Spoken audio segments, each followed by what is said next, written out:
The Alpha's Unwanted Mate. A Werewolf Shifter Romance Audiobook. Written by myself, Kate. Prologue. All little girls love fairy tales, and children in general, too. What's not to love about magic, adventure, intrigue? These stories have it all, don't they? Of course, some would argue they're a bit outdated. Princes kissing princesses without consent. Beasts forcing young women into marriage, not exactly the values every parent wishes to impart to their children.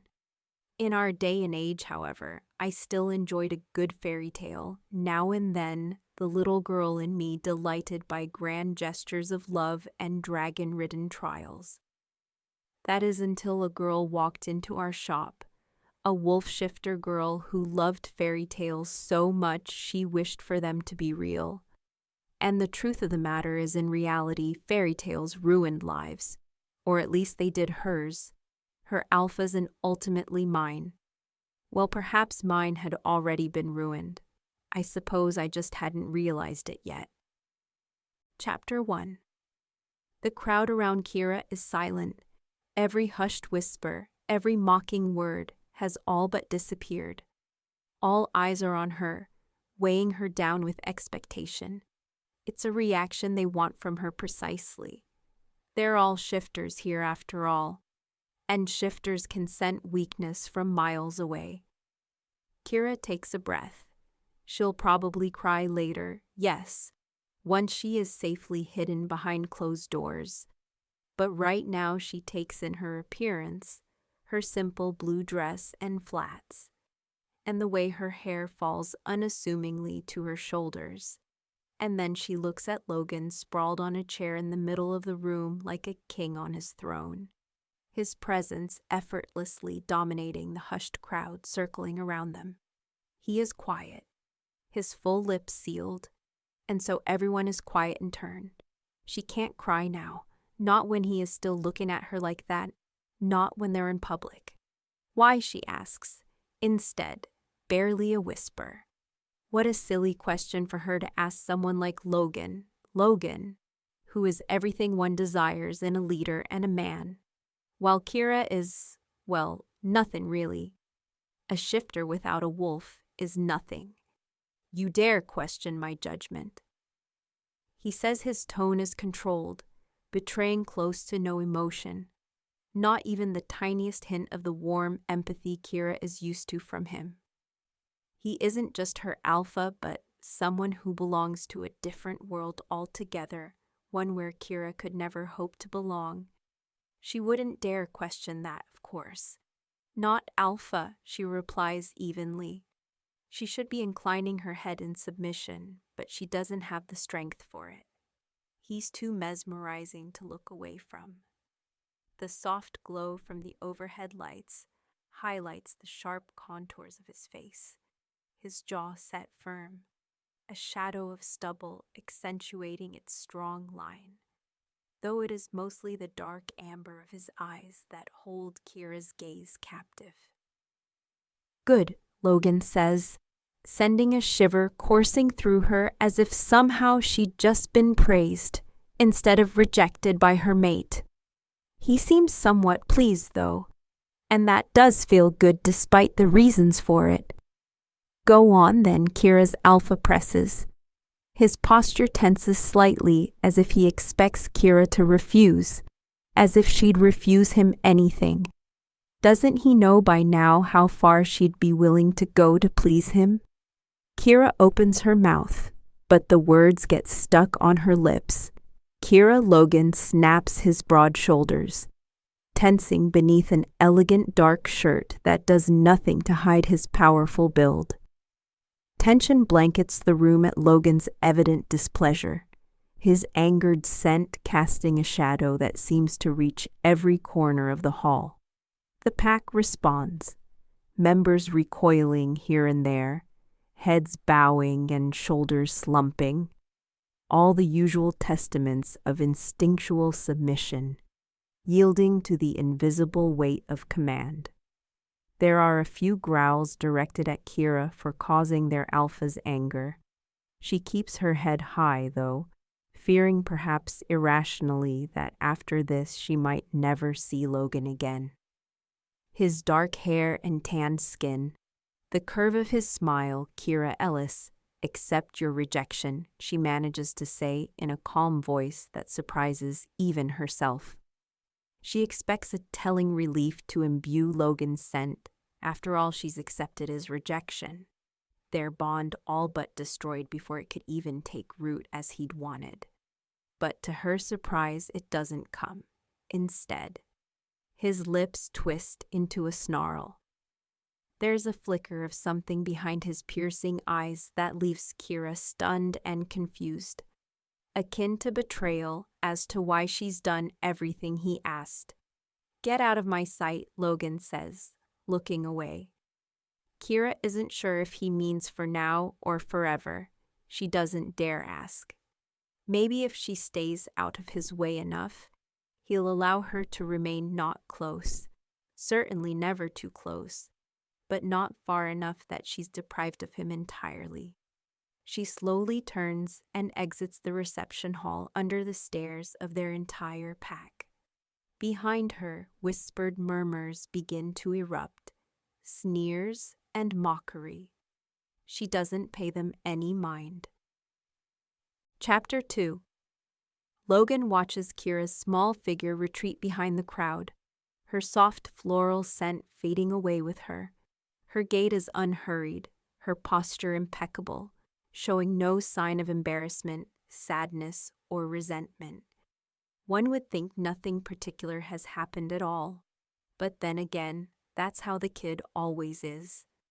There's an aloof and faraway air about her, nothing cold or haughty, but an absent quality that constantly sets her apart.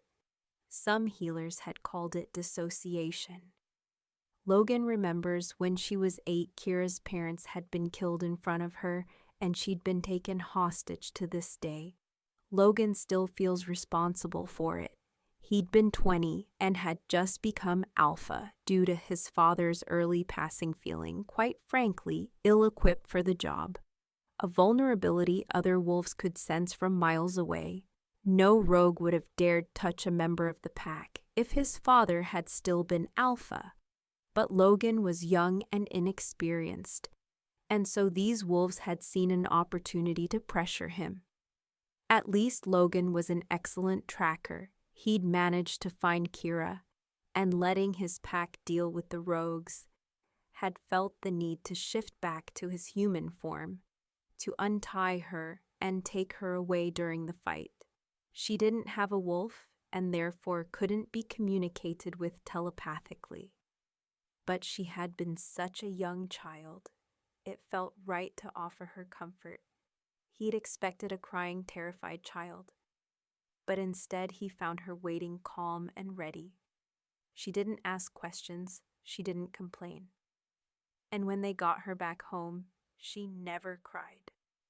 Not once rumors started spreading that she was broken, if not possessed. People didn't understand Kiera, and no one liked what they couldn't understand. Alpha Clark says he is Logan's beta and oldest friend.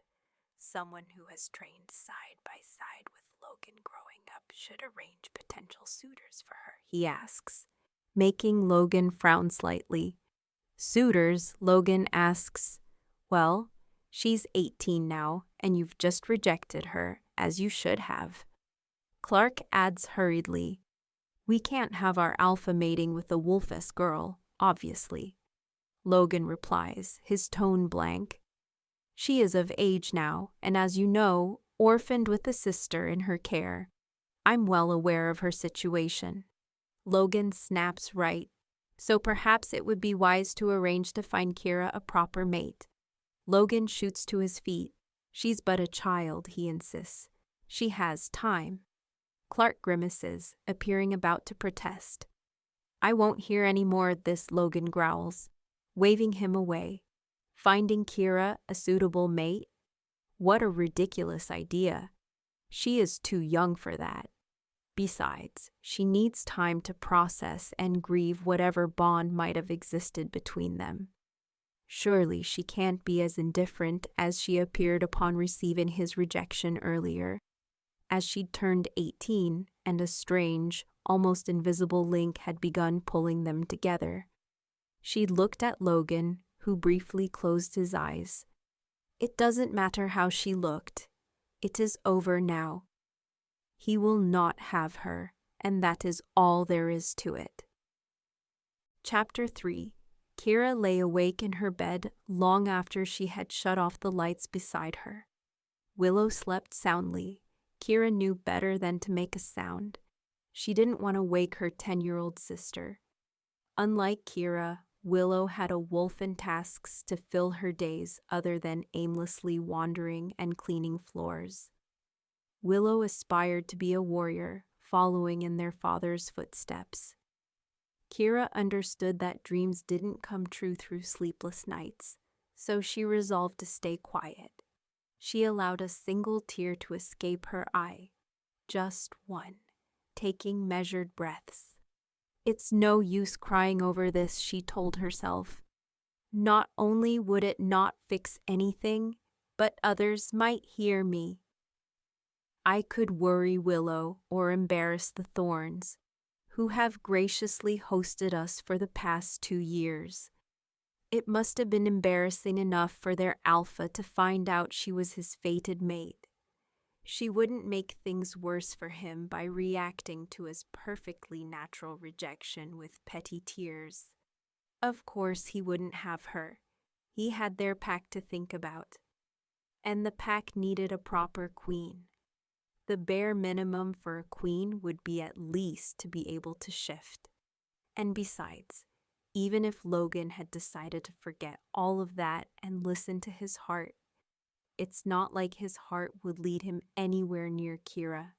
He could have anybody he wanted, in fact.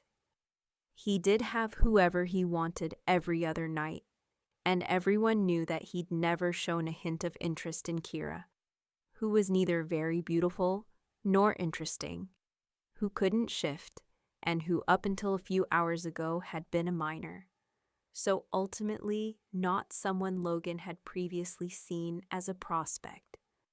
Though earlier at the party, Kiera had turned 18, an event she'd seen as inconsequential, and which she'd have forgotten about altogether busy, as she was sending brief, discreet glances at Logan as she grew adept at. But then out of nowhere, his gaze had caught hers. Properly caught, for suddenly it had been impossible for her to look away. And then all she could do was keep in place, breath frozen in her lungs as he made his way to her. From across the room, Kiera had been sure he'd walk past her and was already rejoicing at the idea of indulging in his scent as they'd cross paths. So she had been perfectly stunned when instead Logan had stopped in front of her.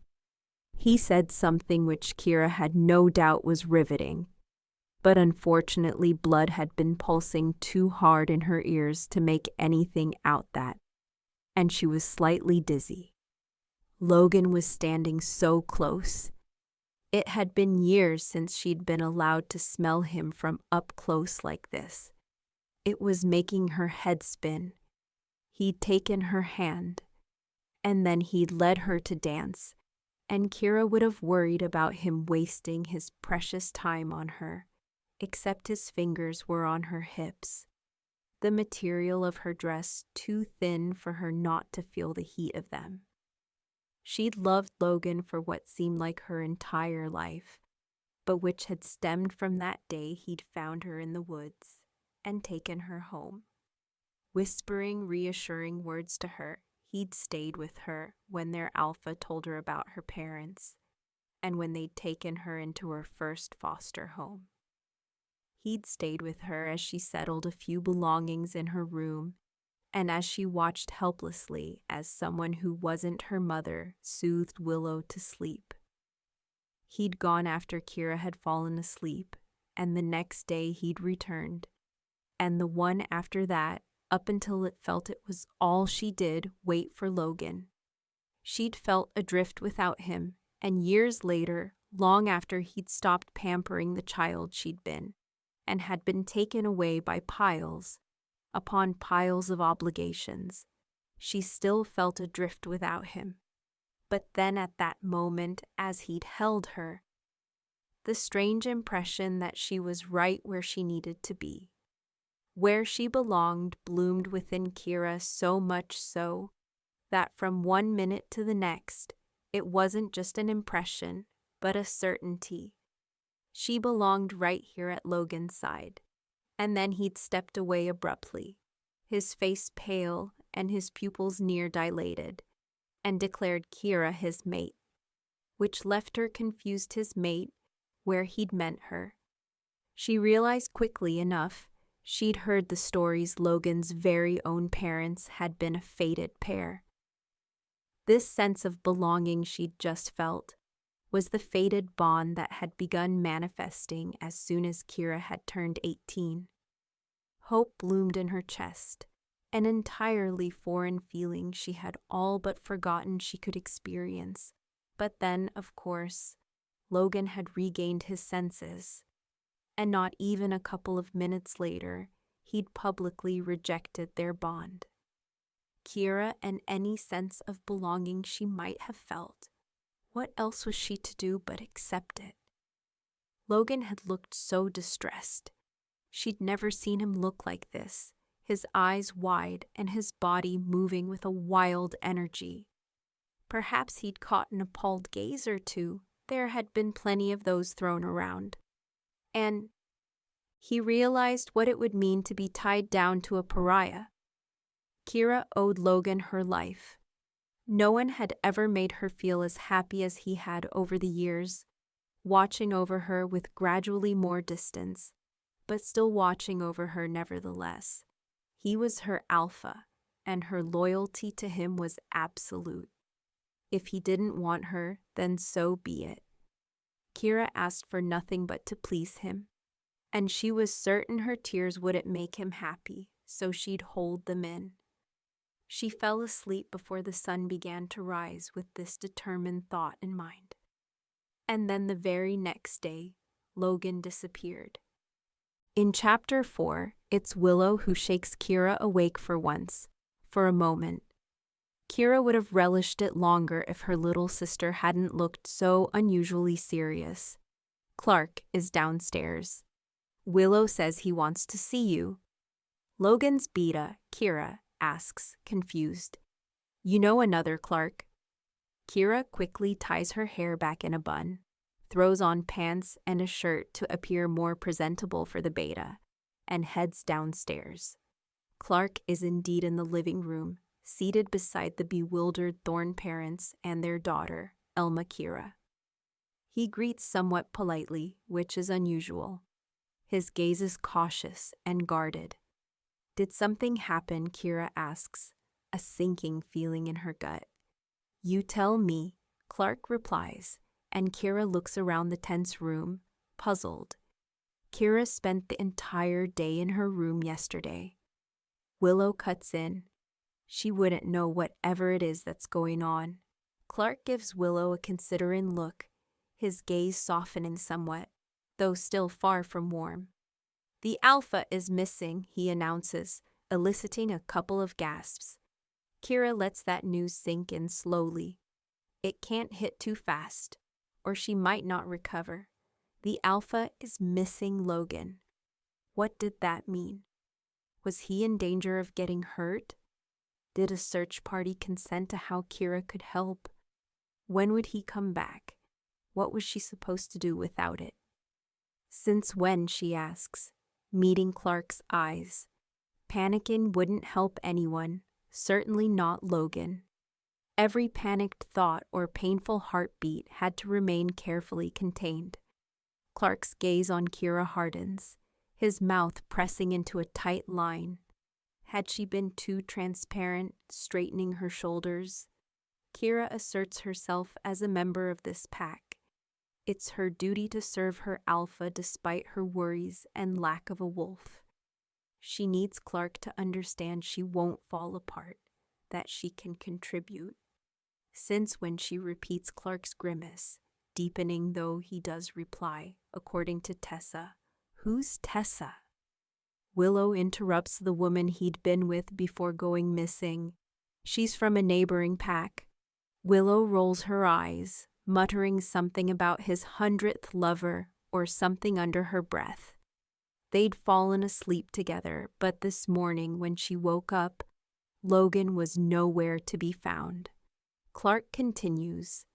He hasn't returned and hasn't been seen by anybody for the last 10 hours. A heavy silence settles over the room as everyone processes what that implies. Willow breaks the silence almost cheerfully. Maybe he's dead, Willow, Kiera admonishes her, and her sister snaps her mouth shut. People are wondering. Clark begins hesitating briefly. If you've heard from him at all. It takes a moment for Kiera to realize he's addressing her. No, why would I? She asks, unable to help herself. You are his mate. Clark says the words, hitting like a slap to her face. Kiera does her best not to flinch. She isn't Logan's mate. He'd made that very clear. He rejected their bond, as he should have. Kiera doesn't consider herself his. She has no business being tied to him in any way. I'm not, she tells Clark firmly. Or have you forgotten? The beta looks almost offended, as if he wants to argue, but in the end, he turns his gaze away and stands up. We'll be sending a search party. Clark announces to the room every available tracker should meet us at the rendezvous point in an hour if Logan hasn't shown up by then. Elma, being a tracker, nods her agreement. I could help, Kiera offers, but her words are ignored. Clark doesn't even bother acknowledging her as he leaves the house. Chapter 5. The damp earth beneath his body was not what Logan remembered falling asleep on. Instead of the warm silken sheets of Tessa's bed with the faint scent of her perfume lingering as he drifted into sleep, there was the cool mist of the early morning forest. Its musky scent contrasted sharply with the indulgence of the previous night. He opened his eyes, trying to orient himself. He quickly recognized the gnarled trees and shadowed paths of the woods near his territory. Though confusion twisted in his gut. Why am I here, he wondered, taking note of the sharp rustling of leaves and the distinct scent of a nearing stag, indicating what lay hidden beyond the bushes. I've shifted, Logan thought, but when why he hadn't transformed in his sleep in years, his control over the beast within was well perfected. This was strange, though. Perhaps he had somewhat overindulged yesterday. After all, Tessa's company had been pleasant enough, but there had been a sense of something missing that Logan was quite unused to, and frankly didn't like very much. It left him distracted and unable to fully immerse himself in the present with her. It felt like he needed to be somewhere else, and suddenly all he could do was pour himself more drinks. But really, what else was he to do with Clark and other members of his close council, badgering him about finding Kiera a mate of all things, as if she were some burden to be thrown onto the first well. Never mind that he'd deal with Kiera later somehow. Right now he needed to get home relying on instinct.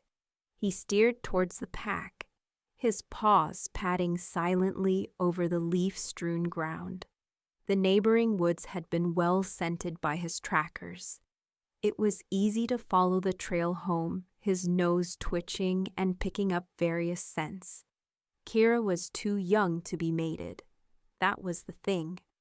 It was frustrating how Clark and the others seemed intent on ignoring that fact.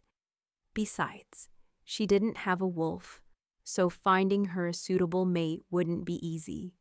No, what she needed wasn't a mate, but the pack's protection. She belonged to Logan. Logan growled, involuntarily shaking the pestering thoughts away.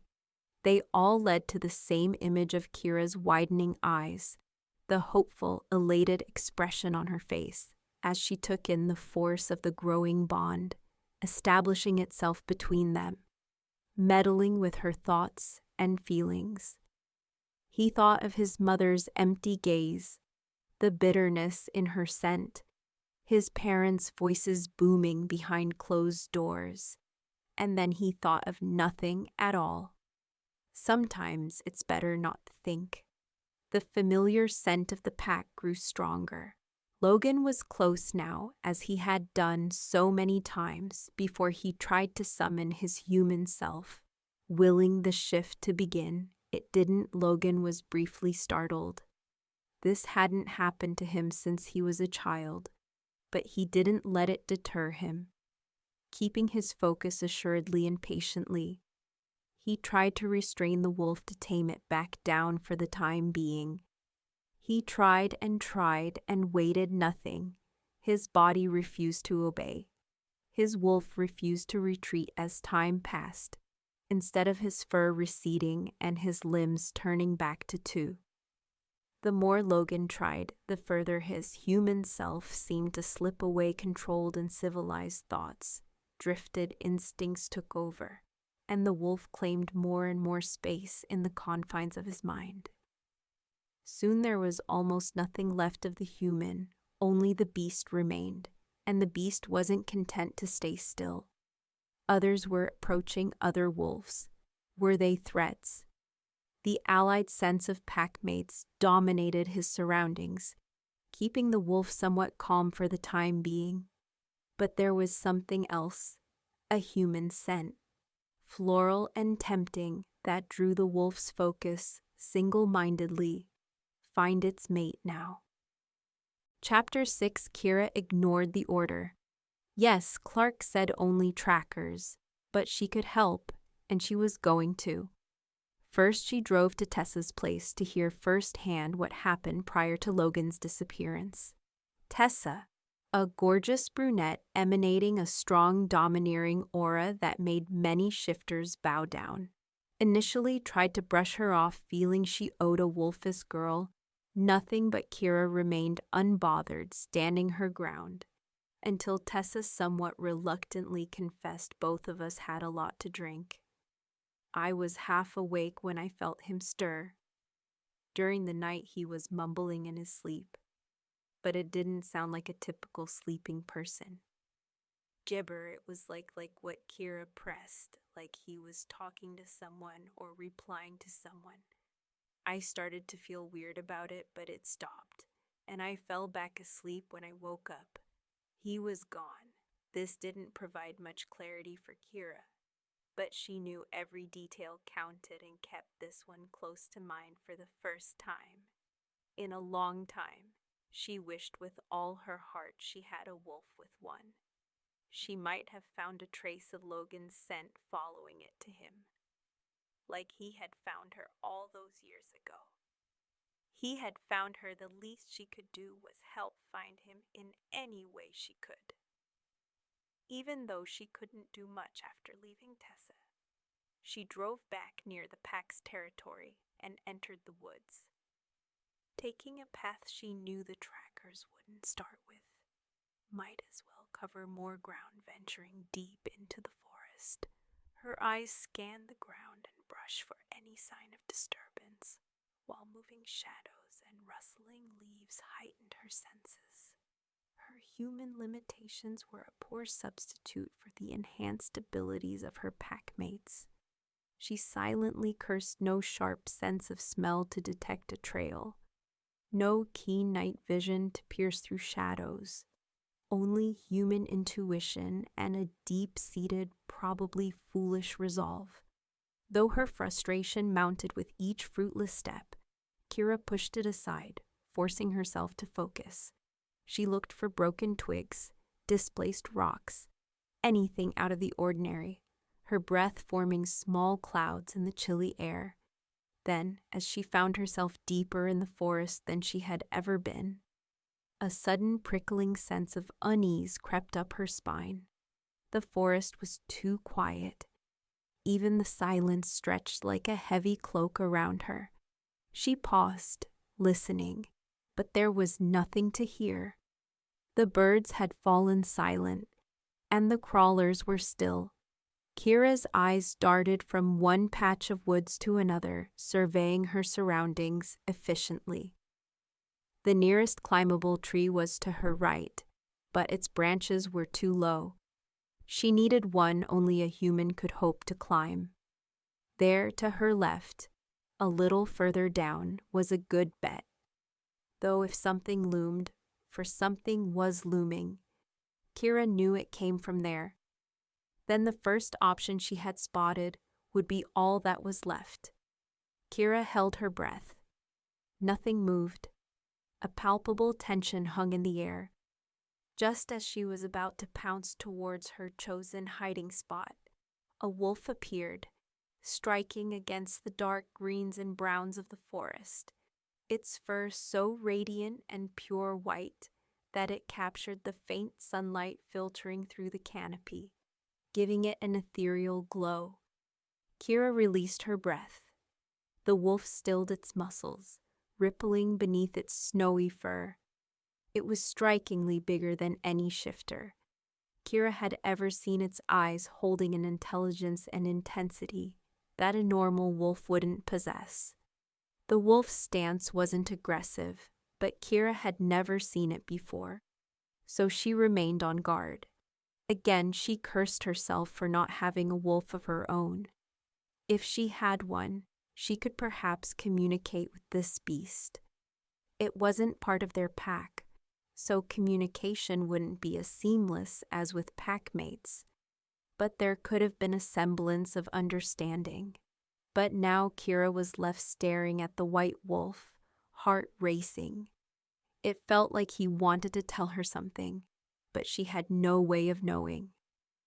The wolf moved slowly and deliberately, calculating. Kiera tensed, her eyes darting toward the tree. The wolf stilled again. Sitting down, it looked at Kiera softly, inclining its head. All right, so it didn't seem aggressive. Chapter 7. In the distance, a howl sounded, and the wolf's ears twitched. It began to growl, a low, menacing sound that deepened with each passing second. It wasn't looking at Kiera anymore.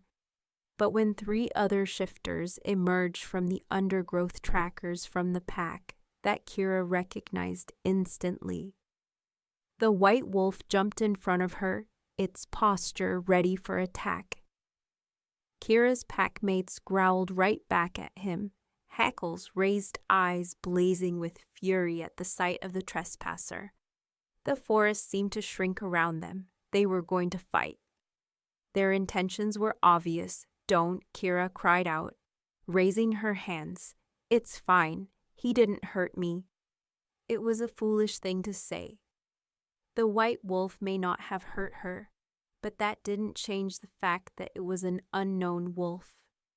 Trespassing on packland, it couldn't have missed the clear scent marks delimiting the area he was trespassing and asserting his presence at that. "Perhaps you should go," Kiera told the white wolf over her shoulder. It ignored her, positioning itself between her and the pack once more, its massive body a shield against the emerging threat. It seemed almost eager for a fight. Its fur bristled, and a low, menacing growl rumbled from its throat. A clear warning. The wolf knew it was outnumbered, and it couldn't have missed the fact that it was trespassing on another pack's turf. Why wasn't it leaving? Why defend Kiera at all? The scene unfolded like a nightmare, too fast, too fierce. The others snarled back, hackles rising, though they were taken aback by the white wolf's aggression and size. For a moment, their instincts would have them submit to the raw dominance exuded by the lone figure. It stood tall, tail stiff, ears pinned back, its stance unyielding. But then the white wolf charged, a blur of white fur and bared teeth. It tackled Kiera's first packmate to the ground in one efficient motion, not bothering to jump away when the other 2 came at it instead, biting into flesh and fur.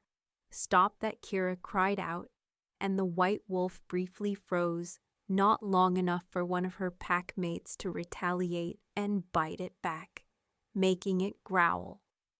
The air crackled with tension as the white wolf repositioned itself in front of Kiera. But then more wolves from Kiera's pack appeared, their numbers rapidly swelling. They circled around a coordinated wall of fur and fangs, their growls a terrifying chorus, the scales tipped with a unified howl. The pack attacked. Teeth flashed, claws slashed, and growls filled the air, echoing through the trees like war drums.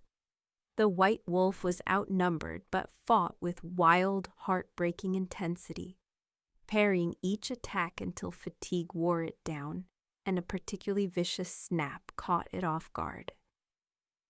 It yelped a sound that pierced Kiera's soul. Blood stained its beautiful white fur, painting the ground in stark, vivid strokes. The fight drained it of its body, weakening it, its movements slowing, and then, with a final crushing blow, it collapsed. Chapter 8. The White Wolf Hasn't Shifted Back. Usually when a shifter is hurt, he quickly shifts back after losing consciousness. Perhaps not immediately, but quickly enough. It is a sort of survival process, for it is easier for humans to heal other humans, and humans are better at healing than wolves.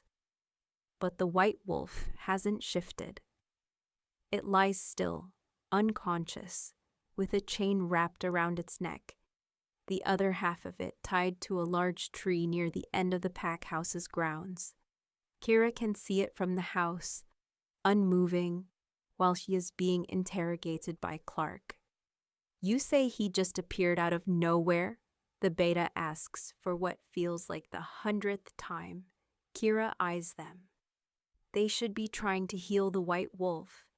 It'll have bled to death by the time this interrogation is over at this stage. "Why do you think it is still in his wolf form?" she replies, eyes glued on the fallen shape of the wolf. "I asked you a question," Clark barks, "and I already answered it." Kiera snaps back, her gaze settling on him. Clark looks taken aback for a moment, though he is quick to school his features. "Why do you keep staring at it like that?" he says. "Do you know who he is?" Kiera shakes her head, somewhat offended by the beta's suspicious stare. "Then why did he pick a fight for you?" He insists, "I don't know." Kiera shrugs helplessly. "Kiera, if you know something, now would be a good time to share it." Clark says, clearly not believing her. "Our Alpha is missing, or have you forgotten?" As if Kiera needs reminding. "You think this wolf has something to do with Logan's disappearance?" she asks with a frown. "First it is revealed you're Logan's fated mate. Then he disappears just as a rogue wolf asserts himself on our territory, like you're somehow his to protect. Do you think this is a coincidence?" Kiera shakes her head in disbelief. "You're saying this wolf got rid of Logan because it saw him as a rival? Why would Logan reject me? If the rogue did want me for a mate, as you seem to imply, it wouldn't need to do anything to Logan." Clark opens his mouth, but Kiera interrupts. "And besides, I told you I don't know this wolf. I'd never seen it before in my life. So then why do you keep looking at it like you're worried about him?" Clark challenges. Kiera's gaze falls onto the wolf once more. "I don't know. She says he's so alone, and he is the beast. He's bleeding out, and no one seems intent on moving a finger to help him out. The white wolf is an outsider, and no one likes an outsider. No one knows this more than Kiera." Kiera, Clark says with a tired sigh. "Logan disappears, just as a rogue wolf has been found roaming our territory. Alphas instinctually know when an outsider trespasses on their pack. Logan must have felt this one's presence and gone to confront him." Kiera shakes her head no. She says, "Throat tight, be realistic. Clark bites, Logan is gone. Instead, this rogue's here on his territory trying to claim his mate. It doesn't take a genius to figure out what happened. Kiera. The girl shakes her head as Clark concludes, "This wolf killed our Alpha, which according to our laws would make it our new Alpha if only there had been witness. There hasn't been, not that we know of, but someone from this wolf's pack could manifest itself as one at any given moment. And who knows which pack this wolf comes from? A feral bunch, surely. He's having trouble shifting back. We can't have an Alpha from out of nowhere who's practically feral. Logan isn't dead." Kiera tells herself he isn't. He can't be. The pack will come to a vote, but I already guarantee you the outcome. This wolf is going to die for the crime of executing our Alpha. Chapter 9. Willow could read very well by herself and has done so for a long time now, but there was nothing quite like listening to Kiera's voice while she drifted to sleep. Telling her stories she simply knew would end well. And then Beauty dreamed she was walking by a brook bordered with trees and lamenting her sad fate, when a young prince more handsome than anyone she had ever seen, and with a voice that went straight to her heart, came and said to her, "Beauty, you are not so unfortunate as you suppose. Here you will be rewarded for all you have suffered elsewhere. Your every wish shall be gratified. Only try to find me out. No matter how I may be disguised, for I love you dearly, and in making me happy, you will find your own happiness." "What can I do, Prince, to make you happy?" said Beauty. "Only be grateful," he answered, "and do not trust too much to your eyes. Above all, do not desert me until you have saved me from my cruel misery." That prince asks for quite a lot from someone he only just met. Willow observes, testing her love like this. It's not the first time she said so, but she likes what Kiera always replies. It's not a test of her love, but of her strength of character. Can she look past appearances to find what truly matters? And what do you think it is that matters? Willow says that her prince is filthy rich. This makes Kiera laugh. Chapter 10. The wolf is confused, wondering where his mate has gone. This puzzlement, somewhat blurry as the darkness recedes, becomes more pressing when it is apparent she's nowhere to be seen. The scents surrounding the wolf are familiar though soothing, but underneath the welcoming notes of the pack, a pack the wolf recognizes as his own, there is a sense of wrongness. Something is out of place. But what? Where has his mate gone? Why did his packmates attack? Why is there a chain around the wolf's neck? It is dark out, pitch black, but the wolf's night vision is impeccable, and so it sees the figure approach another packmate. Someone the wolf knows, not a threat. "They're talking of killing you," the figure says, pulling at the chains around the wolf's neck.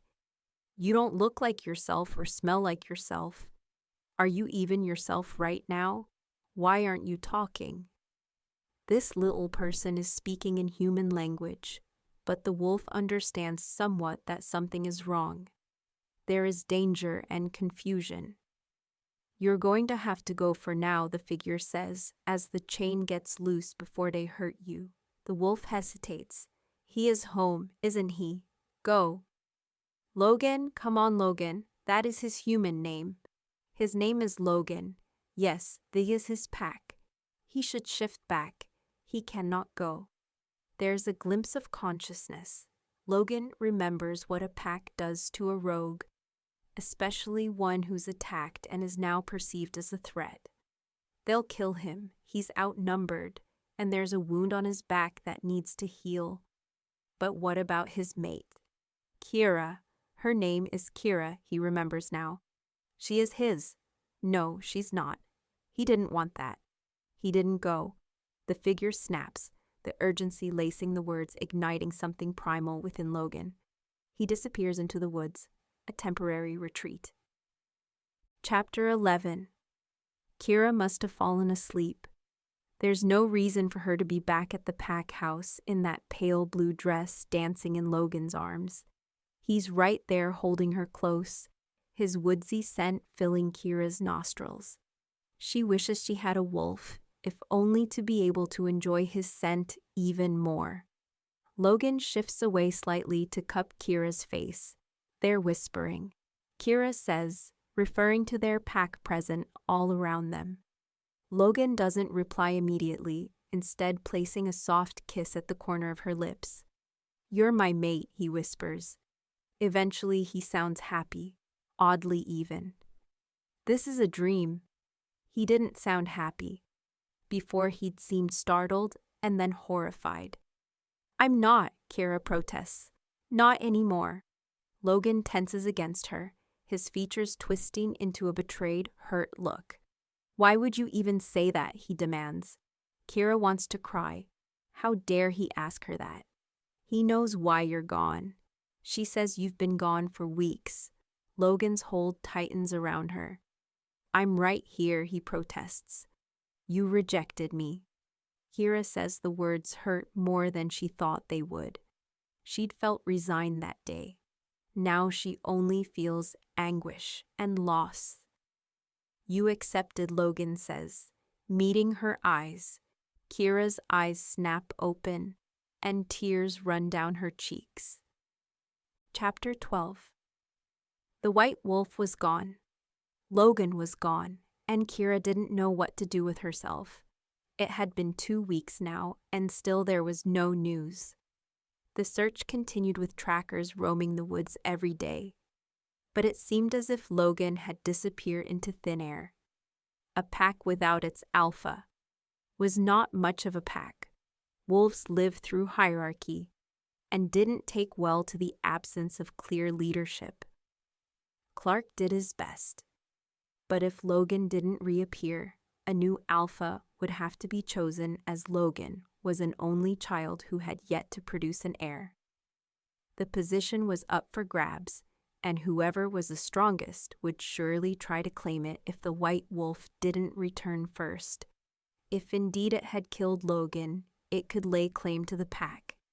And even if it didn't, someone else might make a bid for power. No one had dared yet. But it was only a matter of time. Kiera should have cared more.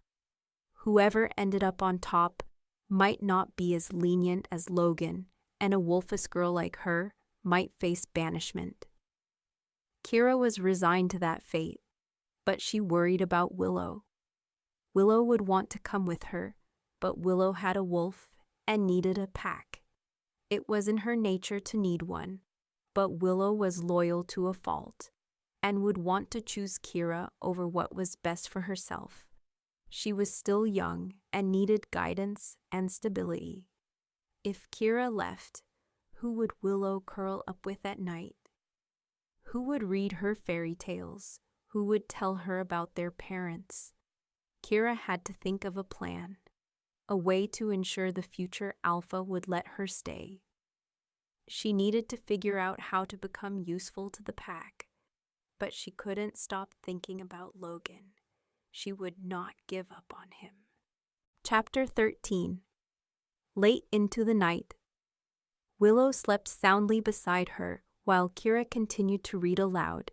She didn't need to. Her sister couldn't hear her, but Kiera didn't want to stop in truth. Fairy tales comforted her more than they did Willow. Growing up, Kiera had always been a fairy tale type of girl. Her parents found it cute until she turned 8 and her wolf hadn't yet appeared. Then they worried that these happily ever after tales weren't practical enough for a future shifter. All the other kids in the pack had received their wolves and begun their training.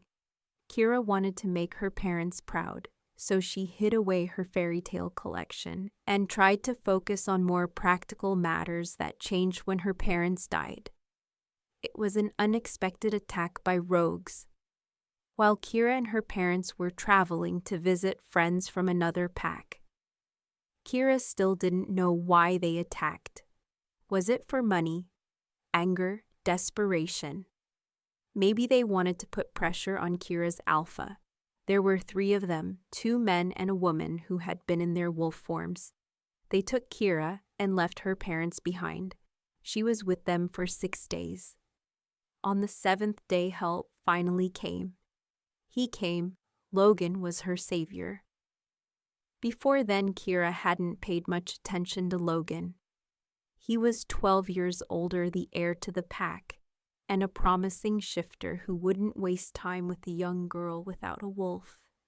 They didn't have much in common, but when she was taken, Logan had led the search party 1 minute.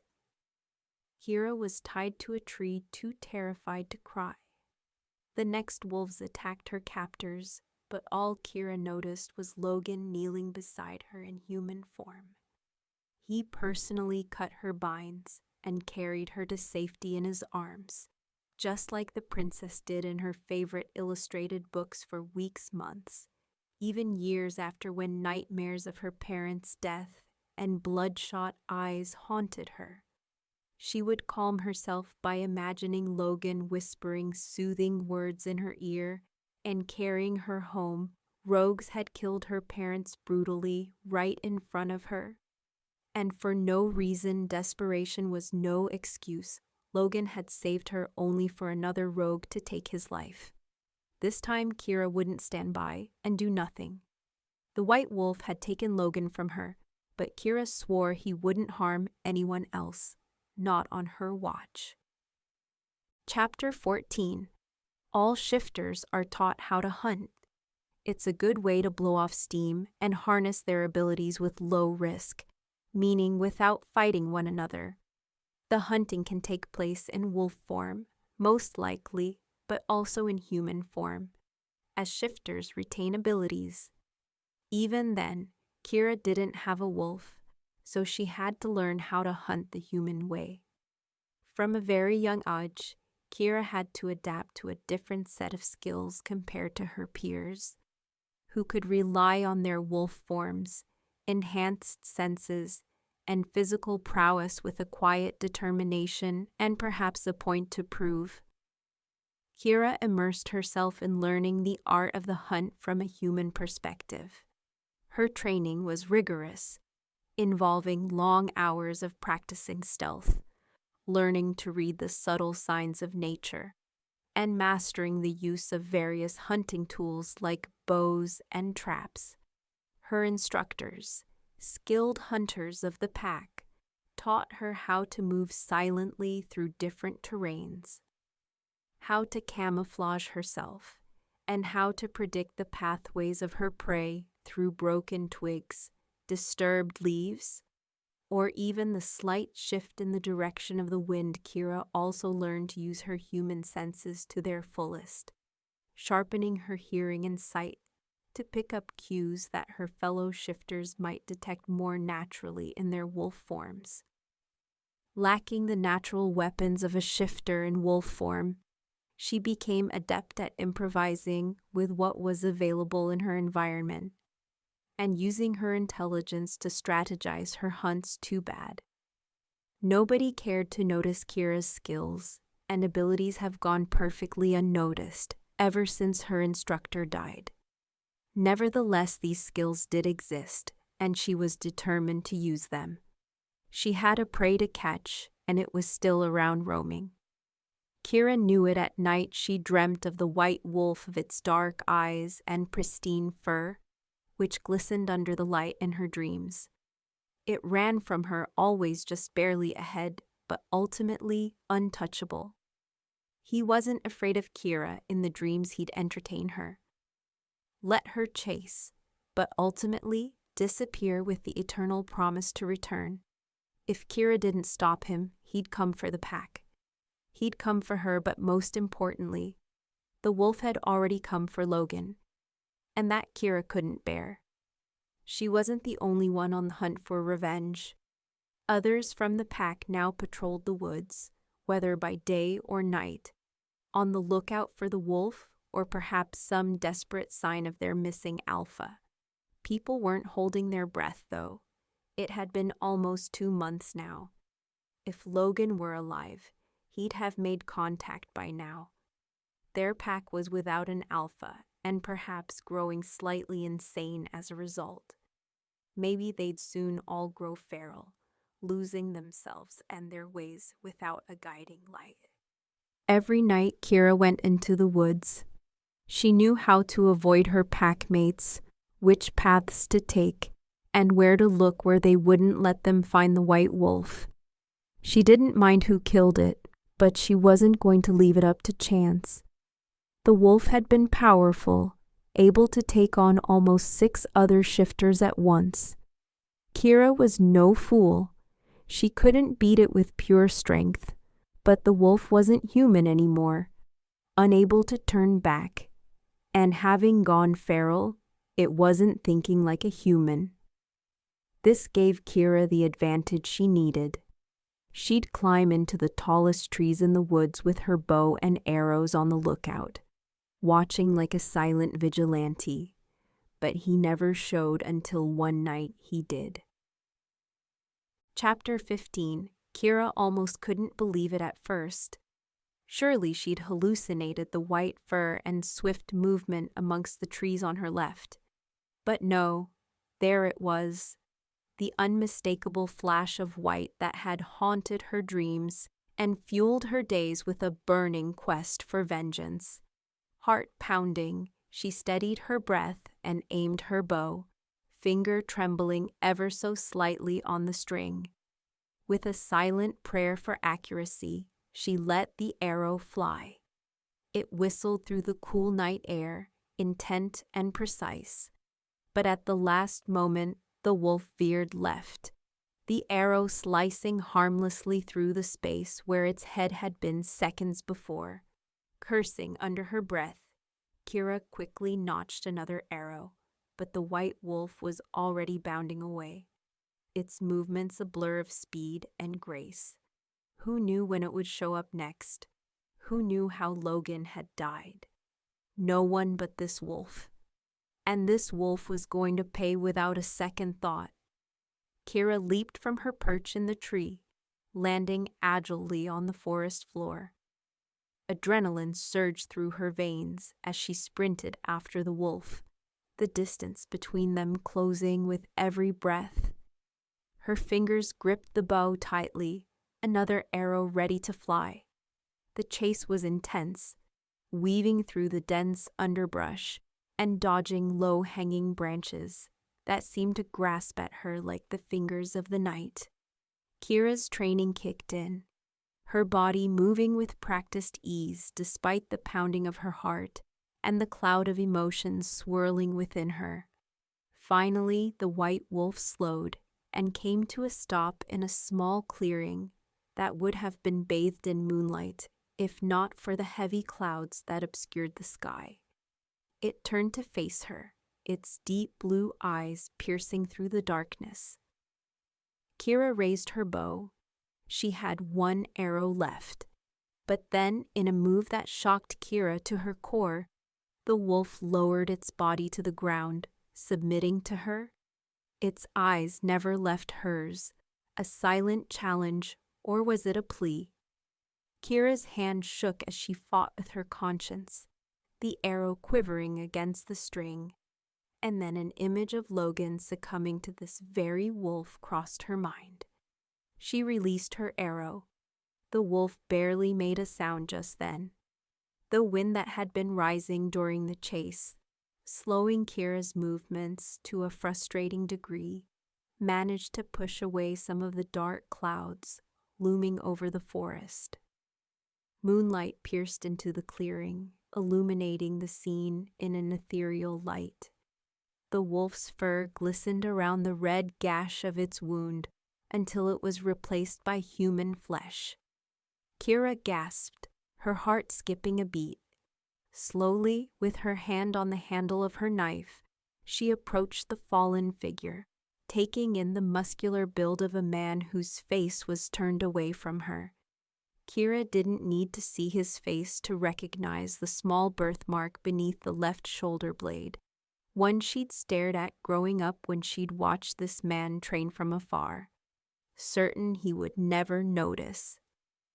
She froze, feeling the air drain from her lungs. "No, this couldn't be possible, Logan," she whispered, and he groaned. It sounded like him. It also sounded like he was in pain, which he was because there was an arrow buried in his flank, one Kiera had put there. He turned his face towards her, his blue eyes watching her in a stupor, though whether it was from being recognized or because Kiera had shot him, she didn't know. Chapter 16. Logan's head lies on Kiera's knees, his broad shoulders bare, but the rest of his body is covered with her cloak. He'd swiftly remove the arrow with a grunt, confident he'd heal quickly, which he would, but in the meantime, he felt a little disoriented by a strong urge to close his eyes. "I'm sorry," Kiera says from above, her face twisted in concern. "I've laced the arrow with that strong sedative we used to hunt bears." Logan smiles. She'd done a remarkable job tracking him before, and he is quite impressed. "Clever," he says, raising his hand to graze her skin but missing his mark, finding his muscle difficult to move.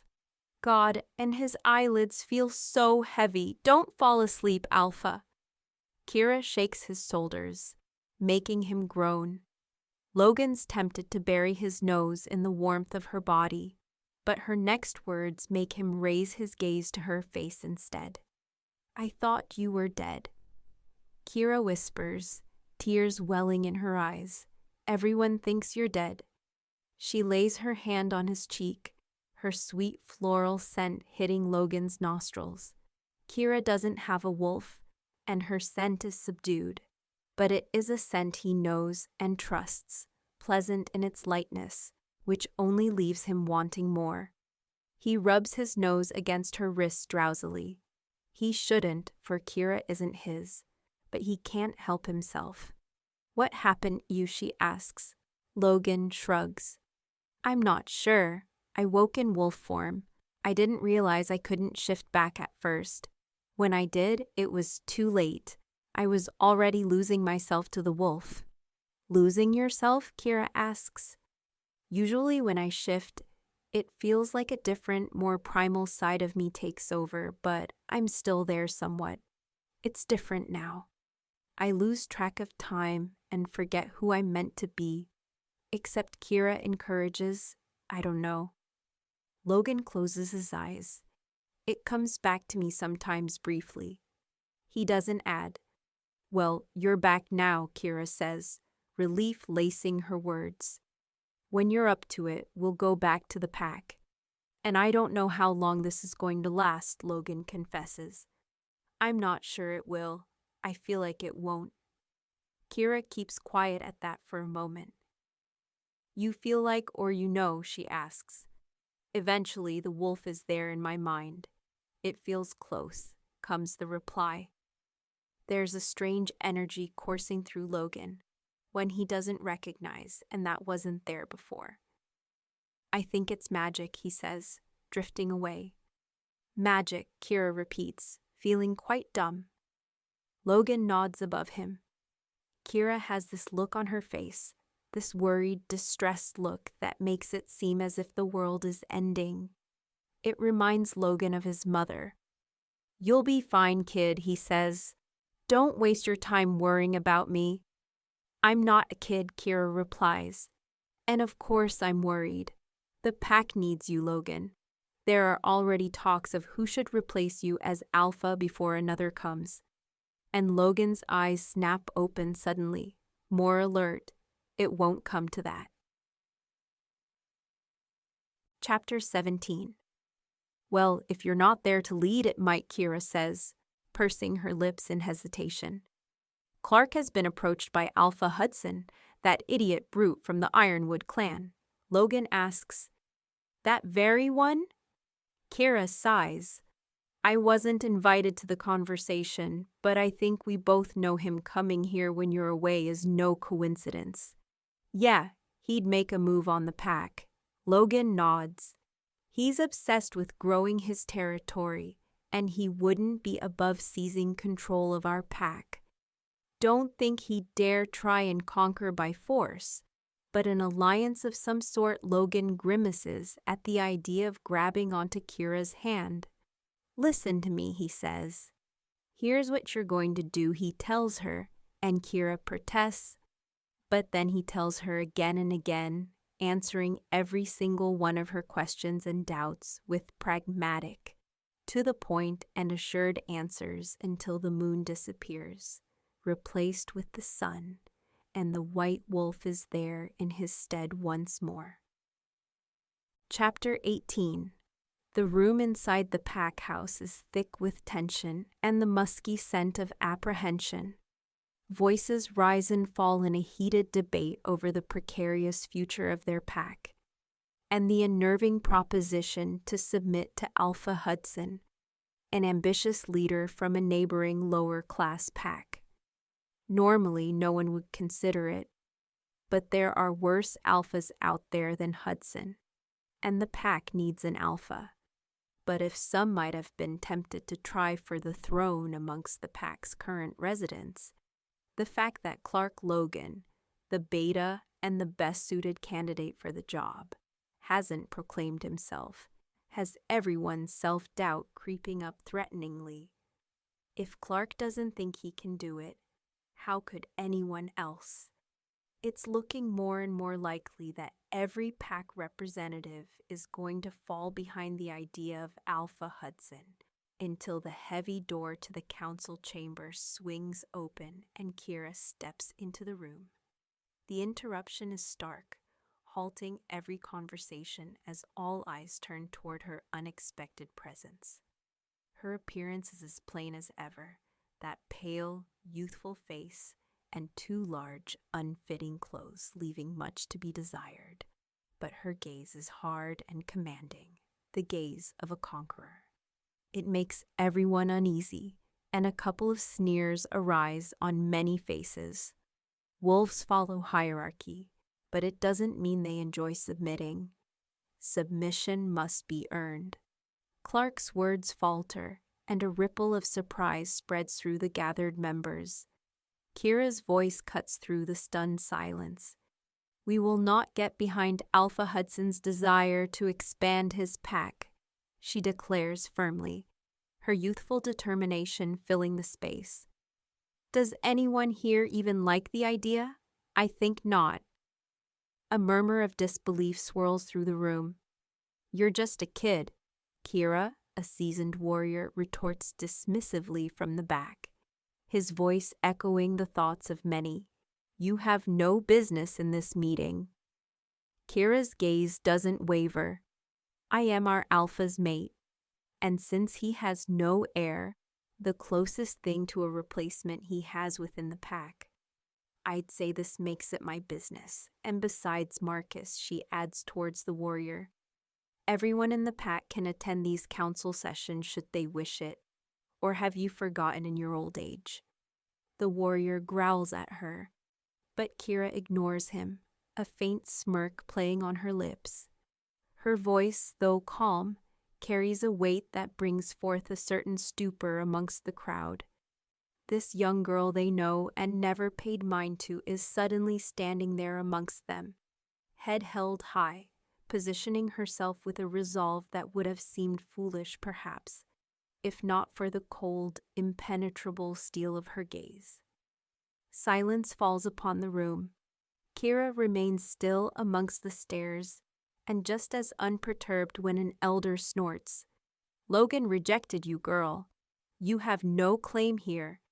Kiera's gaze snaps to her stunning, all-bubbling laughter silent. But he hasn't taken another mate, which, according to our laws, still makes me his mate. In the interim, her clarification stirs a buzz among the pack members. Some nod in reluctant agreement while others exchange uncertain glances. The room's agitation grows palpable, but Kiera steps forward, her presence increasingly commanding. Logan would never stand for us to bow to Alpha Hudson. Our values do not align with his, she asserts, her voice barely rising but weighing everyone down nonetheless. Fine, Alpha mate, Clark says with a raise of his eyebrows. If you're so against Alpha Hudson, who do you suggest should lead? He knows what she'll say, but he needs her to say it even more. He needs her to say it convincingly. Kiera smiles briefly. It's not a warm smile, but that of someone who's already won. I will, she proclaims with Clark's help. Skepticism surfaces again as someone points out her lack of a wolf. The moment stretches taut with anticipation before she says clearly and confidently, "But I do have a wolf." And as if on cue, which in retrospect it must have been, the massive white wolf strides into the room like a growing menace. Its presence overwhelming, blue eyes locking with those of every shifter present. The room falls into a deeper silence, the impact of the white wolf's entrance vibrating through the air. Everyone's eyes are riveted on this majestic creature that now stands protectively beside Kiera. The murmurs die down, and the initial disbelief fades, replaced by a growing recognition of her power and legitimacy with the white wolf at her side. Kiera walks with a regal grace to the front of the room and slowly, deliberately sits in the Alpha's chair. Her escort, the imposing wolf, settles next to her, a silent sentinel. No one speaks. Their silence, a heavy conceding blanket, acknowledges her claim. If anyone wants this pack, they can challenge my authority. By engaging with my wolf in combat, she says, pointing towards the white, gigantic beast with her chin, though she adds with a youthful, innocent smile, "Good luck with that." Chapter 19. Willow could read very well by herself, and has done so for a long time now, but there was nothing quite like listening to Kiera's voice while she drifted to sleep. Telling her stories she simply knew would end well, and then Beauty dreamed she was walking by a brook bordered with trees, and lamenting her sad fate, when a young prince more handsome than anyone she had ever seen, and with a voice that went straight to her heart, came and said to her, "Beauty, you are not so unfortunate as you suppose here. You will be rewarded for all you have suffered elsewhere. Your every wish shall be gratified. Only try to find me out, no matter how I may be disguised. For I love you dearly, and in making me happy, you will find your own happiness." "What can I do, Prince, to make you happy?" said Beauty. "Only be grateful," he answered, "and do not trust too much to your eyes.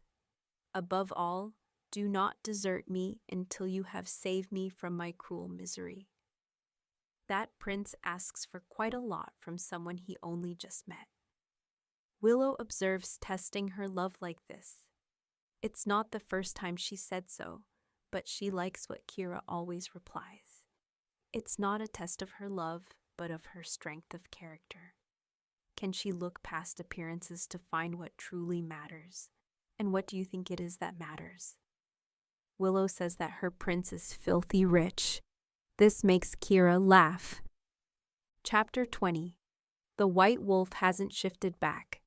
Usually when a shifter is hurt, he quickly shifts back after losing consciousness. Perhaps not immediately, but quickly enough. It is a sort of survival process, for it is easier for humans to heal other humans, and humans are better at healing than wolves. But the white wolf hasn't shifted. It lies still, unconscious, with a chain wrapped around its neck, the other half of it tied to a large tree near the end of the pack house's grounds. Kiera can see it from the house, unmoving, while she is being interrogated by Clark. "You say he just appeared out of nowhere?" the beta asks for what feels like the 100th time. Kiera eyes them. They should be trying to heal the white wolf. It'll have bled to death by the time this interrogation is over at this stage. "Why do you think it is still in his wolf form?" she replies.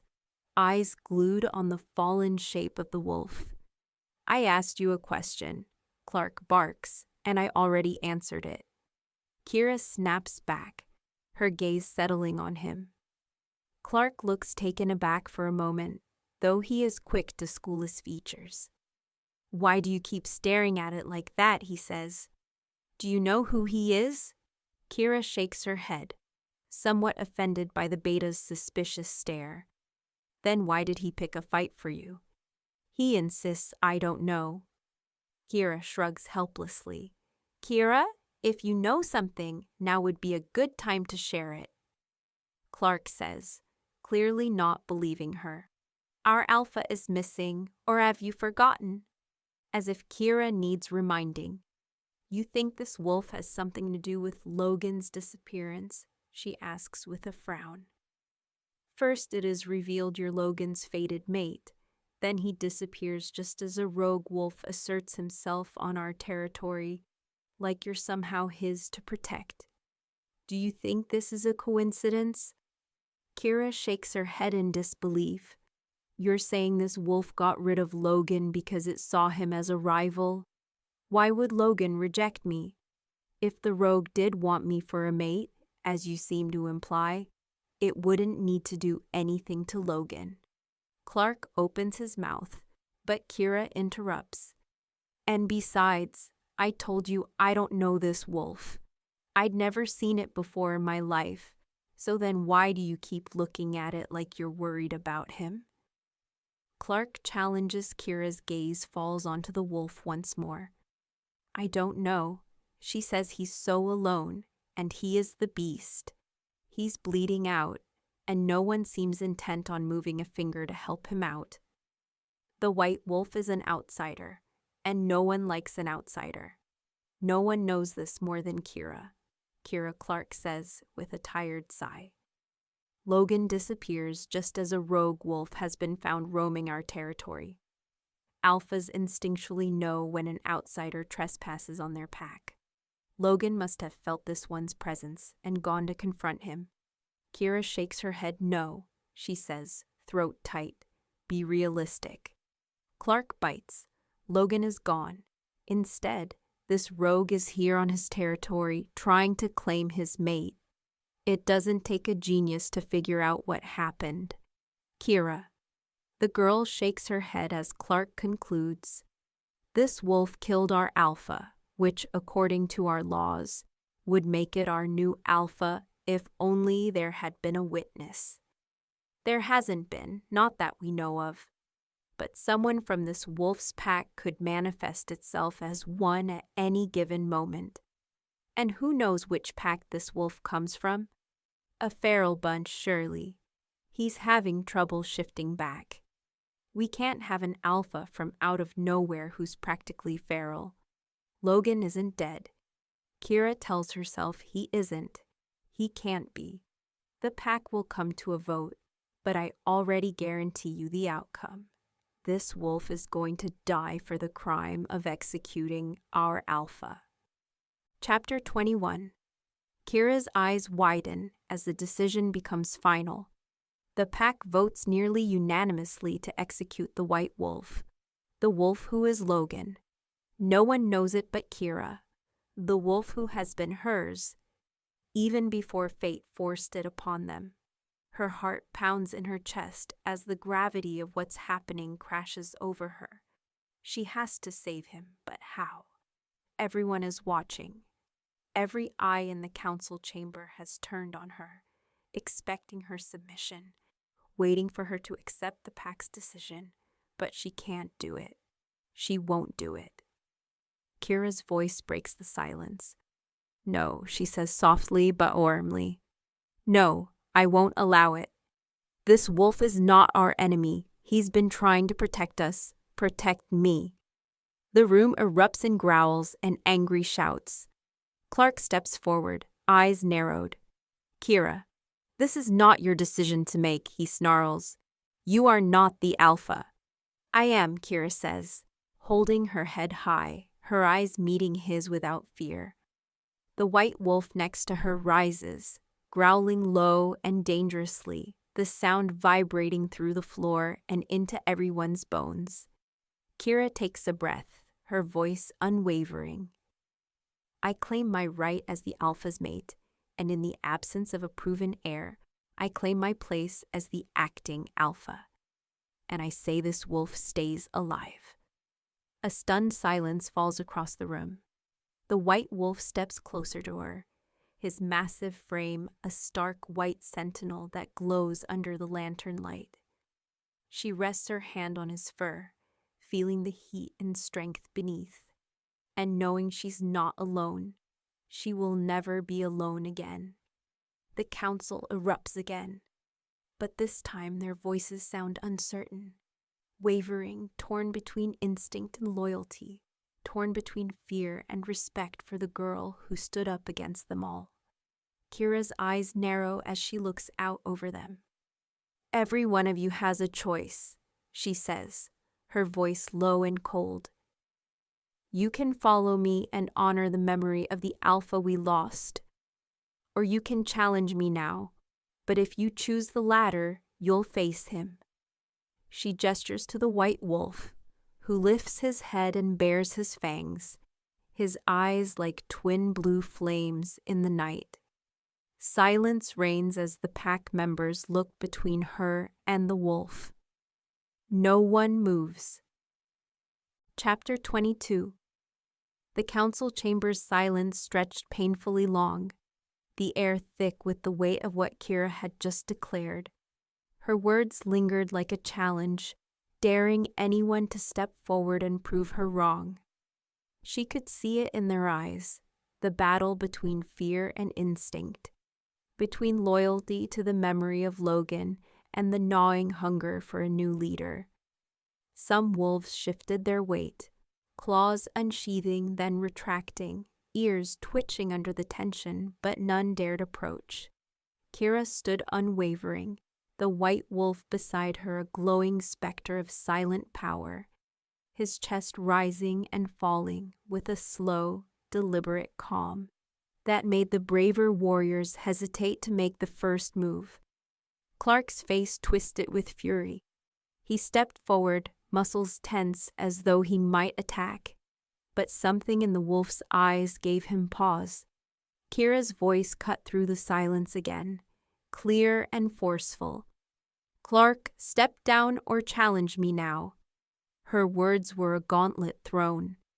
The room held its collective breath. Clark's gaze darted around the chamber, seeking allies, but found none. The pack's loyalty was fractured. Some wolves bowed their heads, submitting to Kiera's claim, while others looked away, unwilling to choose sides, but unwilling to challenge either.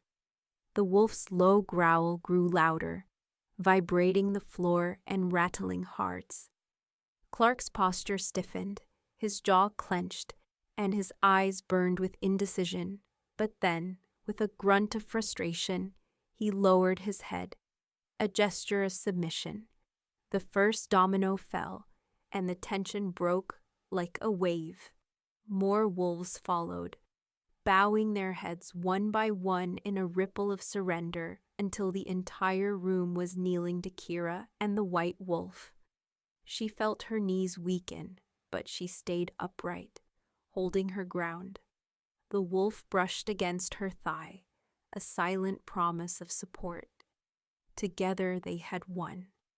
The room exhaled a long, trembling sigh. The pack had chosen its alpha. Chapter 23. Outside, the night was quiet, the forest still, as though the trees themselves held their breath. Kiera slipped away from the pack house, needing air. The white wolf padded beside her, their steps silent on the leaf-strewn ground. Above them, stars blinked cold and bright, the moon a pale sentinel that lit their path. Kiera let her hand drift through the white fur, feeling the warmth of Logan's presence. She looked up at the night sky, thoughts churning. "You came back to me," she whispered, almost afraid to speak the words aloud. The wolf paused, blue eyes reflecting the starlight, his gaze so sharp it cut through the darkness. He leaned forward, brushing his muzzle against her shoulder, a low rumble vibrating his chest. Kiera swallowed hard. "I don't know how we'll fix this," she admitted, voice cracking. "I don't know how to break the curse or how to keep the pack together." The wolf's eyes softened. He pressed closer, his fur brushing her cheek, his breath warm against her skin. And in that moment, she felt something shift deep inside, a surge of certainty that they would find a way together. Kiera's heart thudded painfully. She wrapped her arms around his massive neck, burying her face in his fur. "I missed you so much," she sobbed. The wolf's body trembled with a low whine, a sound so full of longing, it broke what little remained of her composure. They stood there under the stars, tangled in grief and relief, holding each other like the world might shatter if they let go. Chapter 24. Dawn crept slowly across the sky, pale light filtering through the trees. The pack gathered in the clearing, wary eyes shifting between Kiera and the white wolf. Whispers rustled like wind through leaves. Some were still skeptical. Others watched with grudging respect. Kiera stepped forward, her voice carrying in the early morning stillness. "Today we begin rebuilding," she declared, her tone brooking no argument. "Our Alpha Logan has returned, but his time as a wolf is not yet over. Until it is, I will act in his stead, and we will protect this pack together." Murmurs rose, but none challenged her. The white wolf moved to stand beside her, his presence a silent proclamation of her words. Clark stood at the edge of the gathering, eyes hard but resigned. He stepped forward, bowing his head. "Alpha," he said, voice low. The word rang in the clearing, a bell of finality and acceptance. Others followed, one by one. Wolves bowed, offering their submission, until the entire pack stood united behind Kiera and the white wolf. She felt the weight of it all settle on her shoulders, heavy but right. Logan had trusted her with this, and she would not let him down. Chapter 25. In the nights that followed, Kiera and the white wolf patrolled the forest together, weaving through the moonlit shadows. Like ghosts, they hunted threats, chasing off rogues, and scenting the borders with their combined strength. The pack grew quieter, more orderly, fear giving way to a tentative hope. Under Kiera's watchful gaze, life resumed. Pups played warriors, trained elders advised. But every time she looked at the white wolf, she was reminded of what was still broken, of the man trapped behind those sharp blue eyes. Every night when they returned from patrol, Kiera curled beside him under the stars, her head resting on his thick fur. She told him stories, soft words spilling into the night about dreams and plans, about a future they might share if they could only free him. Sometimes she swore she saw flickers of Logan's old smile in his eyes, a spark of the man she loved. It made her chest ache with both joy and despair. Chapter 26. One night, as autumn winds swept through the forest, Kiera awoke to find the white wolf standing rigid, his hackles bristling, his head lifted to the sky, a low growl rumbling deep in his chest. She followed his gaze to the tree line, where shadows moved unnaturally, figures slipping between trunks, with a stealth that belied their hostile intent. Rogues. Kiera's breath caught in her throat. She reached for her bow, notching an arrow as the wolf stalked forward. His form massive and deadly, a warning snarl shattered the silence. And the rogues emerged, dark wolves with eyes gleaming feral and hungry. They formed a loose semicircle around Kiera and the white wolf. The leader stepped forward, lips curled in a sneer. "Well, what do we have here?" "A lone girl and her pet," he taunted, his voice thick with malice. Kiera kept her gaze steady, her heart pounding like a drum. "This is our land," she called, her voice ringing clear. "You have until I count to 3 to leave, or you'll regret ever crossing our borders," the leader laughed, a harsh barking sound. "1," he said. 2. Kiera continued ignoring the quiver in her knees. 3, she finished as her arrow flew, striking the rogue leader in the shoulder. With a yelp, he staggered back, rage igniting in his eyes. The white wolf lunged, exploding into motion with terrifying speed. He collided with the nearest rogue, teeth flashing, claws tearing. The forest erupted into chaos. Wolves snarled, bodies slammed into each other, and fur and blood flew. Kiera loosed arrow after arrow, each finding its mark, but the rogues kept coming, relentless and frenzied. Chapter 27. The battle felt endless, every second stretching painfully long. Kiera's arms trembled as she reached for another arrow, sweat stinging her eyes. The white wolf fought with savage precision, a whirlwind of white fur and crimson claws, his roars echoing through the forest. Each blow drove back their enemies, but for every rogue that fell, 2 more seemed to take its place. Kiera found herself cornered, a rogue circling her, jaws snapping with murderous intent. She raised her dagger, bracing for the attack, when a blur of white smashed into the rogue, sending it sprawling. "Logan!" she gasped, relief surging through her, but there was no time to thank him. The remaining rogues regrouped, eyes burning with desperation. They launched themselves at the white wolf all at once, their bodies a tangle of fur and fangs. Kiera screamed, charging into the fray, slashing with her blade.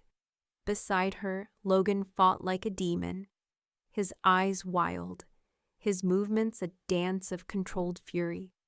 Together, they pushed the rogues back step by bloody step until the last enemy turned tail and fled into the night, leaving silence and the scent of blood behind. Chapter 28. Kiera dropped to her knees, gasping for breath. The clearing was littered with fallen rogues, the earth torn and soaked with blood. The white wolf stood over her chest, heaving, his fur matted and stained. She reached out, fingers brushing his muzzle. "You saved me again," she whispered, tears blurring her vision. The wolf lowered his head, resting it against her chest, his weight warm and comforting. The pack arrived moments later, warriors spreading out to secure the area, their eyes wide at the carnage. Their alpha mate and the white wolf had held the territory alone against impossible odds. Clark pushed through the crowd, his face pale with shock. "What happened?" he demanded, his eyes flicking between Kiera and the wolf rogues. Kiera replied, voice hoarse, "They tried to take our land, but we stopped them." Clark looked around at the broken bodies and torn earth, awe creeping into his expression. "You 2 did this alone?" he murmured. Kiera nodded, standing slowly, her legs unsteady. "We will bury the dead and mark the borders twice over," she ordered, her voice hard and cold. "Let every rogue know this pack will not fall to them." Chapter 29. Days passed in a blur of repairs and patrols. The pack rallied behind Kiera, their respect for her solidified by the night of the battle. Whispers spread of the fearless alpha mate who stood against a tide of rogues, and one beside a ghostly white wolf, who many believe was a spirit sent by the ancestors to protect them. Kiera did not correct them. She let the myth grow. It kept the rogues away and united the pack. But each night she lay awake beside the white wolf, staring into the darkness. Fear gnawed at her heart. Every day Logan spent trapped in his wolf form was another day he slipped further from himself. She saw it in his eyes, the moments he hesitated, confusion clouding the blue. She heard it in his growls, the hints of wildness creeping in like vines wrapping around his mind, threatening to drag him away forever. She needed answers. She needed help before it was too late. Chapter 30. Kiera traveled alone to the ancient stone circle deep in the heart of the forest, a place where the air was thick with the scent of moss and magic, where old stones rose like silent sentinels from the earth. Rumor said the veil between worlds was thin here, that spirits sometimes whispered to those brave enough to listen. She knelt in the center of the circle, heart pounding. The moon bathed the clearing in silver light, illuminating her breath in the cold night air. "Please," she whispered to the shadows, voice breaking, "please help me help him." The silence was absolute. Then a breeze stirred. Leaves rustled like quiet laughter, and a voice, low and ancient, slipped through the clearing. "You seek to break a curse, child," it said, the words neither male nor female, resonating with a power that set her teeth on edge. Kiera's eyes darted around, but no figure revealed itself. "Yes," she said, her voice trembling. "He's trapped. He's losing himself, and I don't know how to save him." The voice sighed a sound older than time itself. "You must find the one who bound him, the magician of Grimswood. His magic is the lock, and only he holds the key. But beware, his price for wishes granted is steep, and his heart is colder than winter steel." Kiera bowed her head, tears streaking her cheeks. "Thank you," she whispered. But when she looked up again, the clearing was empty, the voice gone as if it had never been. The stones stood silent and still, but the moonlight felt heavier, as if the forest itself was watching. Chapter 31. The journey to Grimswood took her 3 days and 2 sleepless nights. The dark woods felt hostile, the twisted branches reaching like claws, the shadows full of unseen eyes. But Kiera did not waver. Each step brought her closer to Logan, each mile a promise carved into the soles of her boots. She arrived at dawn, mist curling low around the crooked streets. The town was quiet, its buildings old and leaning as if they had been forgotten by time. At the heart of it all stood a tall, narrow shop, its windows dark, its sign worn by age. The magician's keep. Kiera pushed open the door. A bell jingled sharp and discordant. The air inside smelled of candle wax, old books, and something metallic she couldn't name. Shelves crammed with strange artifacts loomed in the dim light behind the counter. A man stood, his hair copper red and his eyes pale green and cold. He looked no older than 30, but something in his gaze hinted at centuries past. "You're the magician," she said, her voice steadier than she felt, and he inclined his head, not bothering to smile. "I am, and you're here about the white wolf."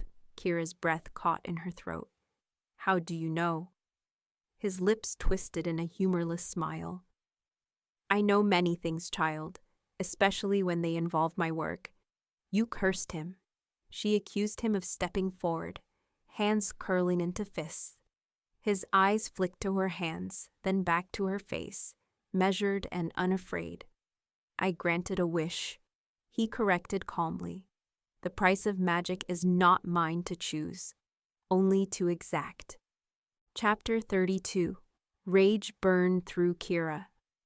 Who would wish something like that on him, she demanded. The magician's gaze flickered, something like pity passing through his eyes, but it was gone too quickly to trust. "Does it matter?" he asked, his voice soft as velvet. The wish was made, the magic took root, and now it grows. If it is not undone, he will lose himself forever. Kiera's breath came fast, panic clawing at her chest. Then help me, she pleaded, tears filling her eyes. I'll pay the price, whatever it is. His eyes searched hers, ancient and tired. You would sacrifice your soul for him, he asked, his voice almost curious. I'd do anything, Kiera whispered, truth ringing in every syllable. The magician's eyes darkened. He turned away, walking to a tall shelf. He took down a small silver box engraved with runes, placing it on the counter. This will break the curse, he said, his voice low. But to take it, you must pay the same price as the one who made the wish. Kiera swallowed hard. What is the price? She asked, her voice shaking. The magician looked at her, a shadow falling over his face. What you love most in this world, he said quietly, the thing that defines your heart and hope. Kiera's mind flashed to Logan, to Willow, to the pack. Her hands trembled over the box. How can I choose? She whispered, her tears falling hot and fast. Chapter 33. Silence stretched heavy between them. The magician's eyes locked on hers, unflinching, his expression unreadable. Kiera's breath hitched. She looked down at the silver box, feeling its cold presence vibrating in the air around her. What did the one who made the wish give up? She asked, her voice barely above a whisper. The magician's eyes softened a fraction. A childhood dream, he said, a wish for happiness in a family that would never come to pass. Kiera's chest tightened. Willow, she realized it had to have been her sister. She thought of Willow's bright eyes, her stubborn smile, the nights she had spent reading fairy tales to her, and the promise she had made their parents to always protect her. Kiera looked up, resolve hardening in her gaze. Then I will give you what matters most, she said, tears streaming. I will give you my bond to Logan. The magician's expression faltered, his eyes flickering with surprise and something like sorrow. You would give up your love? He asked, his voice hushed. Kiera nodded. If it means he lives, if it means he can be happy even if it's not with me. The magician's jaw tightened, his hands closing around the box. He pulled it back, shaking his head. No, he said hoarsely. That price is too cruel, even for magic. Kiera stared at him, stunned. What do you mean? He looked at her, a storm raging in his pale eyes. I cannot accept it, he rasped. You are willing to give everything, but would shatter him more than the curse ever could. His hands clenched on the box, the runes glowing faintly. You have changed the terms of the magic with your selflessness, he whispered, his voice trembling, and so the curse shall break without price. He thrust the box into her hands. Now go before I change my mind. Chapter 34. Kiera ran from the shop, the box clutched to her chest. The dawn was breaking, light spilling over the crooked rooftops as she tore through the streets, heart hammering in her ears. Behind her, the bell over the magician's door jangled once, then fell silent, as if the shop itself had vanished, swallowed by the morning mist. The journey back to the pack was a blur, her mind filled with a single desperate thought. Please let it work. Please let me be in time. She stumbled into the clearing, the pack house looming in the early light. Wolves raised their heads as she passed, eyes wide with confusion and fear. She didn't stop sprinting to where the white wolf lay on the porch, breathing shallow, his eyes glassy and unfocused. Logan, she sobbed, falling to her knees beside him. She fumbled with the box, her fingers slipping on the cool silver surface. "Please stay with me," she whispered, her voice cracking. The box snapped open and light poured from it. Golden and warm, it spilled over the wolf's body, seeping into his fur. His eyes flared bright blue before rolling back. His body convulsed, shifting and stretching, bones cracking, until a man lay where the beast had been. Logan, naked and shivering, but alive. Kiera cradled his head, tears falling freely. Logan's eyes fluttered open, confusion and pain giving way to dawning recognition. "Kiera," he whispered, his voice raw and broken. She laughed, choked with relief. "Yes," she said, clutching him. "I'm here." Chapter 35. Logan's recovery was slow, his body weak from the prolonged curse, but the pack rallied around him. Their alpha returned, their loyalty solidified by Kiera's unwavering courage and sacrifice. Every day he grew stronger, his eyes clearer and his voice firmer. Kiera stood by him through it all, tending his wounds, guiding the pack, and reminding him of who he was when memories tangled and darkness threatened to pull him back in one night as they sat before the fire. Logan took her hand, his thumb brushing over her knuckles. "I remember everything," he said softly, his eyes meeting hers. "I remember the night I rejected you, the way your eyes looked, the pain I saw there." Kiera's breath caught. She tried to look away, but he held her gaze. "Don't," he whispered. "I was a fool. Kiera, I thought I was protecting you from me, but I only hurt you, and I've hated myself for it every day since." Tears welled in her eyes. "Logan, please," she started, but he shook his head, leaning forward, his forehead resting against hers. "Let me say this," he murmured. "I love you. I've loved you since I first found you in the woods, broken but unbowed. I don't deserve you, but I will spend the rest of my life trying to be the man who does." Kiera's sob caught in her throat, her heart bursting with a joy so fierce it hurt. "I love you too," she whispered, her lips finding his in a kiss that tasted of tears and hope. Chapter 36. Winter crept over the land, snow blanketing the forest in silence. The pack gathered around the great hearth of the pack house, warmth crackling in the fire as they listened to Logan speak, his voice strong once more. He spoke of rebuilding, of forging stronger alliances, and of preparing the pack for whatever challenges the world might throw at them. Kiera stood at his side, her presence a silent declaration of his words. Every wolf watched them, some with hope, others with uncertainty, but none with doubt. They had earned their place at the head of the pack, and no one would challenge them. Logan's hand found hers, fingers curling tight, the connection between them a quiet, unbreakable bond as the council ended. Logan pulled Kiera aside, his eyes serious.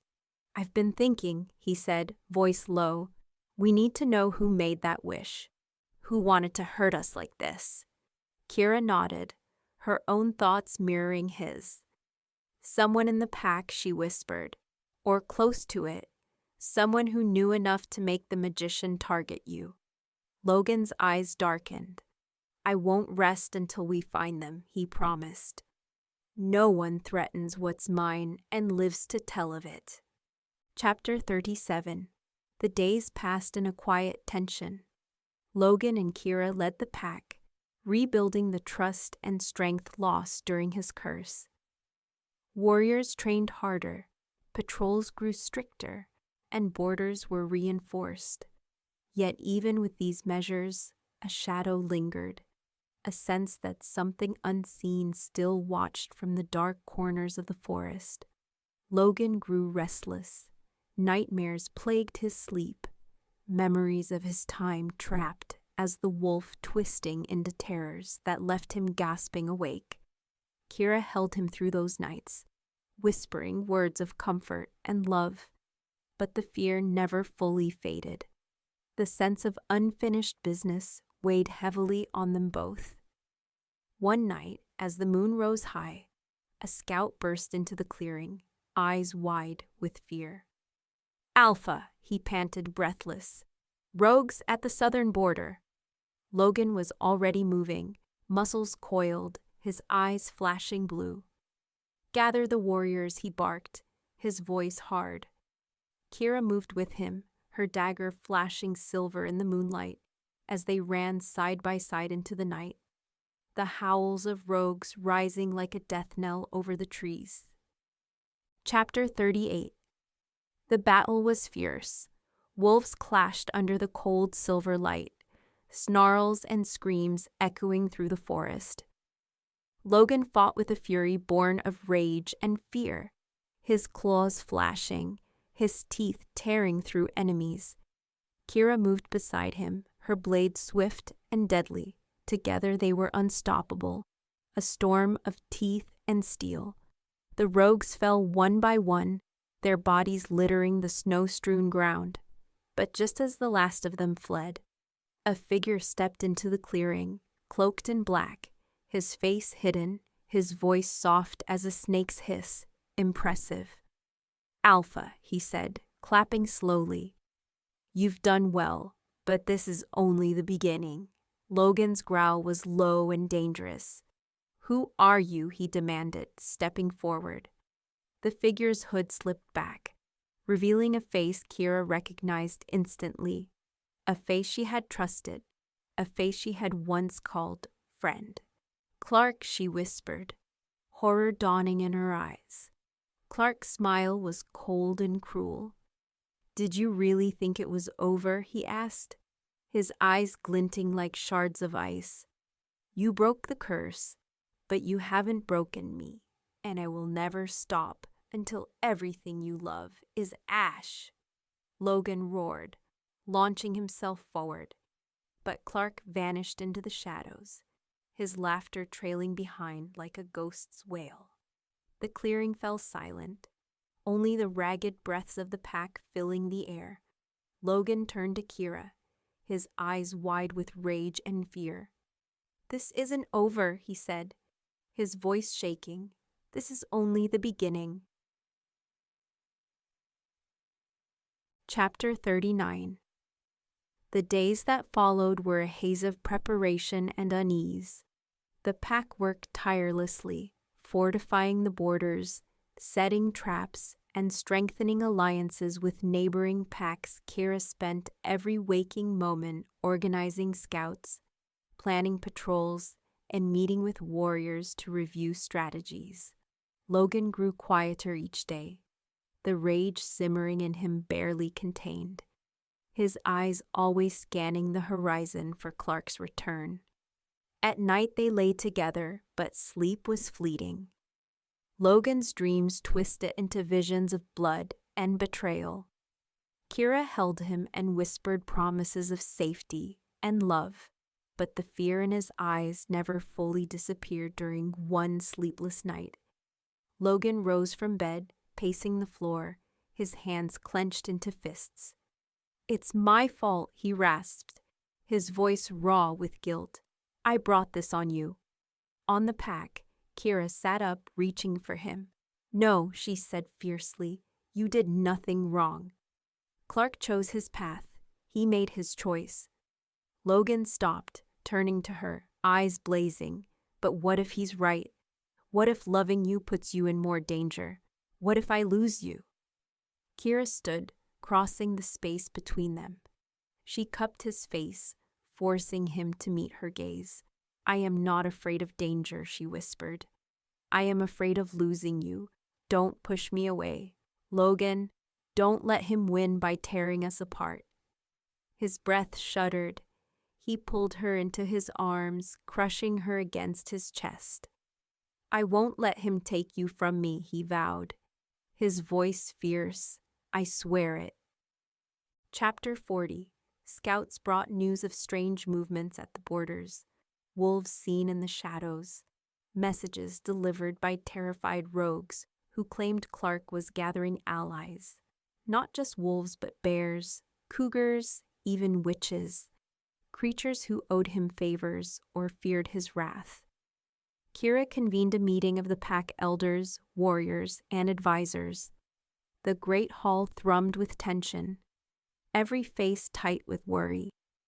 "We don't know how many he has," she admitted, "but we know he's gathering forces. We have to be ready." Logan stood beside her, radiating lethal calm. "We train harder, we tighten our defenses. We call on every ally we have, and we show him this pack will never bow to a coward who hides in the shadows." Murmurs of agreement rose around the room, but fear lingered like a bitter taste. One of the elders, a grizzled she-wolf named Mara, rose to her feet. "What if he comes with magic?" she asked, her voice low and hoarse. "What if he uses curses again?" Logan's eyes darkened. Then he said, "We'll find a way to break them." Growled. Kiera nodded. "We've beaten his curses before. We will do it again. We are stronger together. We are a family." That word family rippled through the pack like a spark in dry grass, lighting eyes with hope where fear had festered. Chapter 41. The next few weeks passed in a blur of relentless training. The warriors sparred until their muscles ached. The scouts memorized every inch of the forest. The pups were taught to hide and run, and the healers stocked herbs and bandages in case the worst came to pass. Kiera worked herself to exhaustion each day, only collapsing into Logan's arms at night, their love a fragile sanctuary from the storm gathering beyond their borders. Willow grew quieter, watching Kiera with wide, worried eyes. One evening, she approached her sister as Kiera sharpened blades near the fire. Willow asked softly, "Do you think we're going to die?" Kiera's hand stilled. She looked up, her heart twisting at the fear in her sister's eyes. She pulled Willow into a tight hug. "No," she whispered fiercely. "We are going to fight, and we are going to win. And then we're going to go on that trip to the sea you've always wanted. I promise." Willow clung to her, nodding, eyes wet but determined. "Okay," I whispered, her voice small but brave. "Okay, Kiera." In Chapter 42, scouts returned breathless one evening, faces pale. Clark had moved his forces. They were camped less than a day's run from the southern border. The pack sprang into action, warriors arming themselves, wolves shifting with low growls. Kiera and Logan stood at the front lines, their eyes scanning the forest shadows around them. The wind carried the scent of rogues and strangers, bitter and sharp with bloodlust. Logan turned to Kiera, his eyes fierce and bright. "This is it," he said, his voice low and grave. "We end this tonight." Kiera reached for his hand, gripping it tight. Side by side, they led their pack into the forest, each step echoing with the promise of battle and the unspoken vow that neither would let the other fall.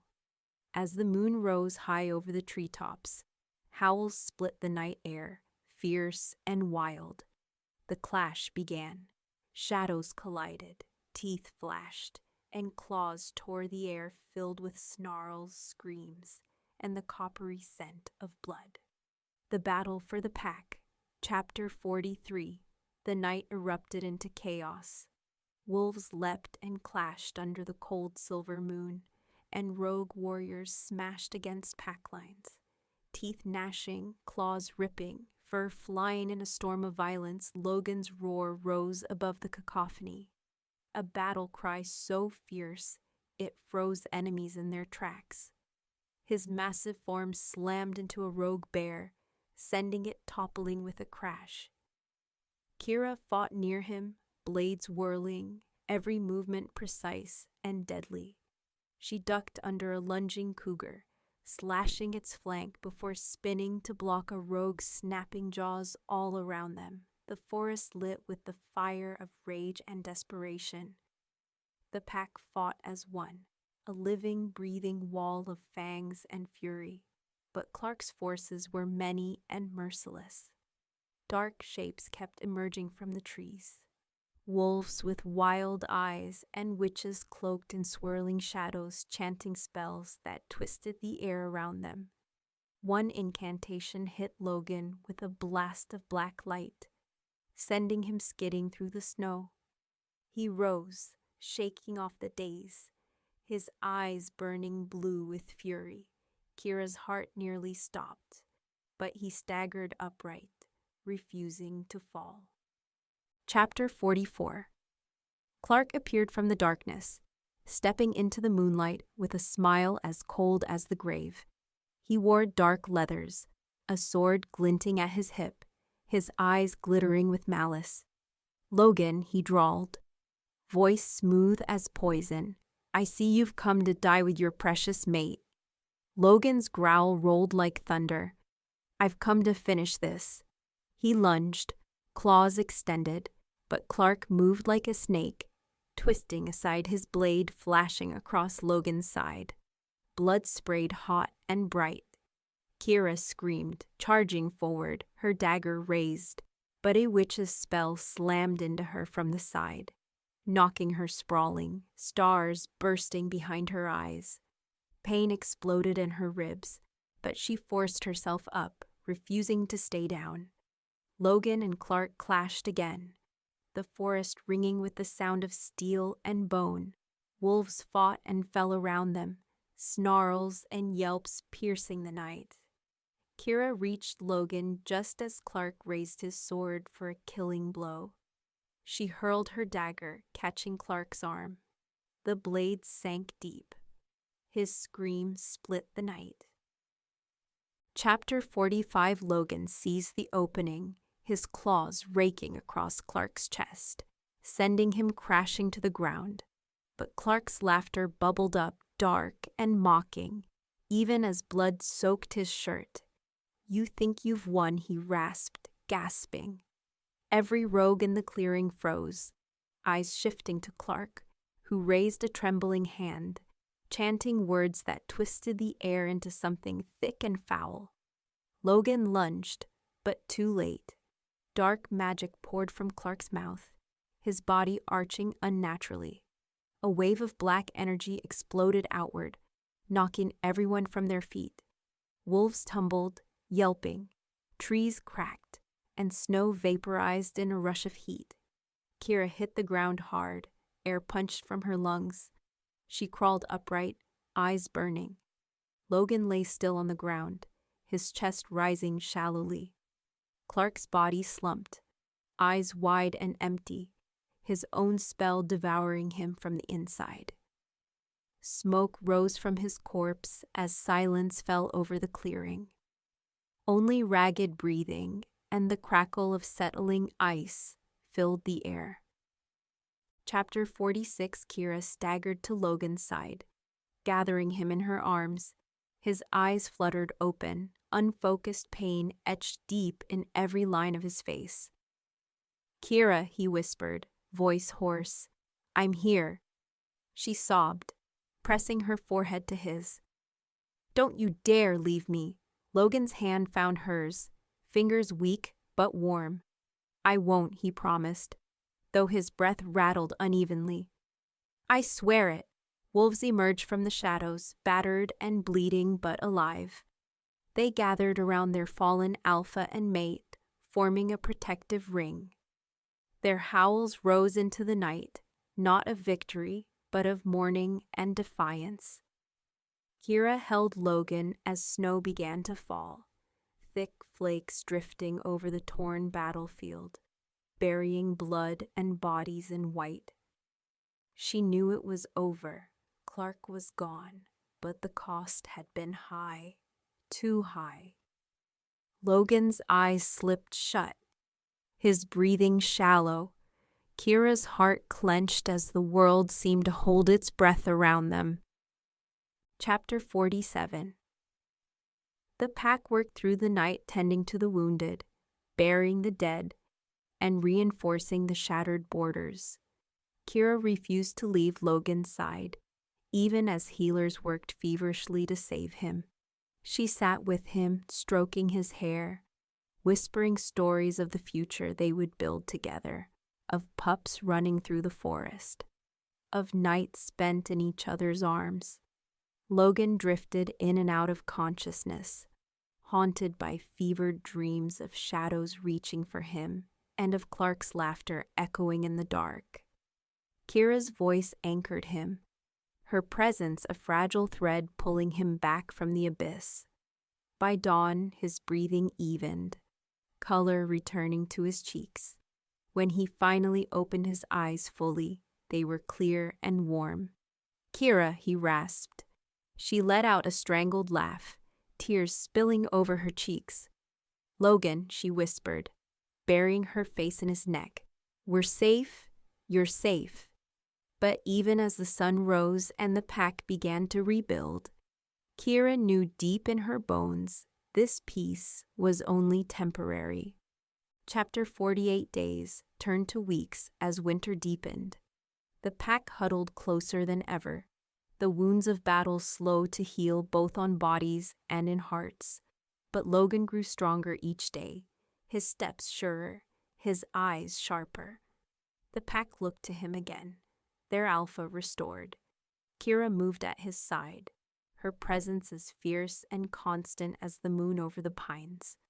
Together they led repairs to the pack house, reforged alliances, and sent scouts to ensure no new threats approached, and slowly the wolves began to hope again. But the nights remained restless for Kiera and Logan. Shadows clung to their dreams each night.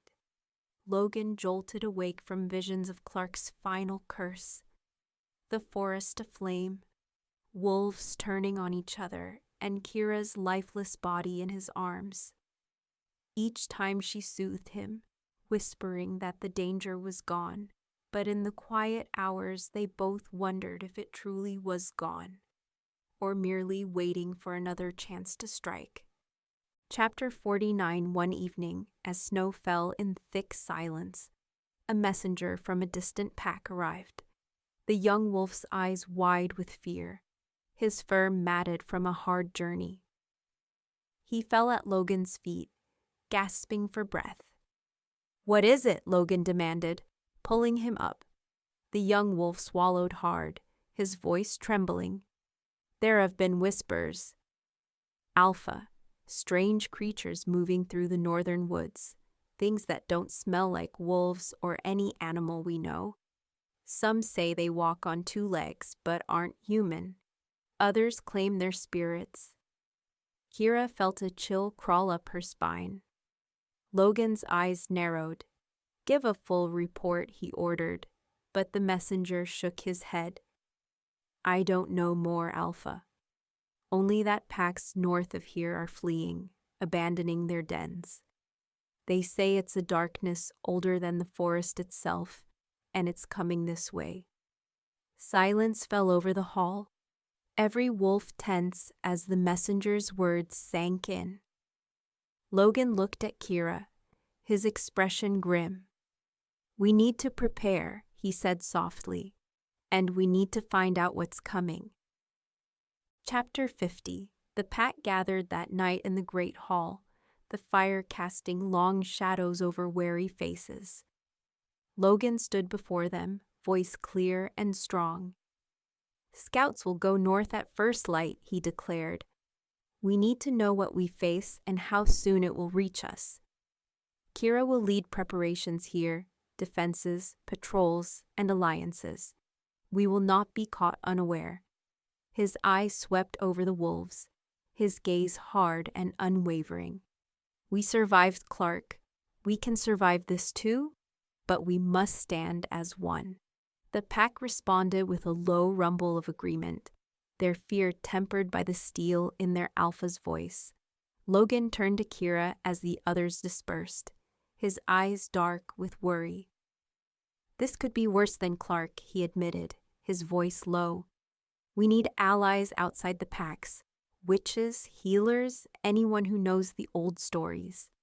Kiera nodded, already making a mental list. "I'll send word tonight," she said, but Logan caught her hand, holding it tight. "Promise me you'll stay safe," he murmured, his voice ragged. "Promise me you'll come back to me." Kiera's heart ached. "I promise," she whispered, leaning in to kiss him under the falling snow. Chapter 51. Kiera rode out at dawn with a small escort, her breath steaming in the frigid air as they crossed the silent forest. The snow muffled their steps, the world still and watchful, as if the trees themselves waited to see if they would return. She visited old allies, witches who lived in mossy cottages and healers who remembered the days when wolves ruled the mountains. She begged for knowledge, for weapons, and for magic that could protect her pack. Some offered cryptic warnings, others wept in fear, but one old woman, thin as a sapling, took Kiera's hand, her eyes clouded with age but sharp as ice in voice. "What comes is older than curses," she rasped. "Older than witches, older even than wolves. You cannot fight it alone, child. You must find the heart of the forest, the place where magic was born, or you will all be lost." Kiera pressed for more, but the woman's eyes went blank, her body slumping as if the effort of speaking had taken all she had left. Kiera rose from the cottage, heart pounding, determination burning in her chest. She would find this place no matter the cost. Chapter 52. Kiera returned to the pack house long after dark.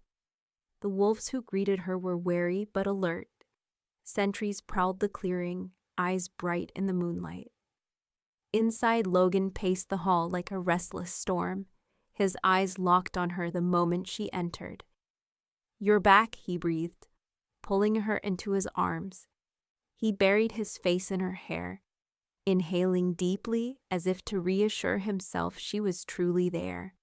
She told him everything, recounting the old woman's words, the warnings, and the promise of a place where magic began. Logan listened in tense silence, his grip on her hand tightening with every word.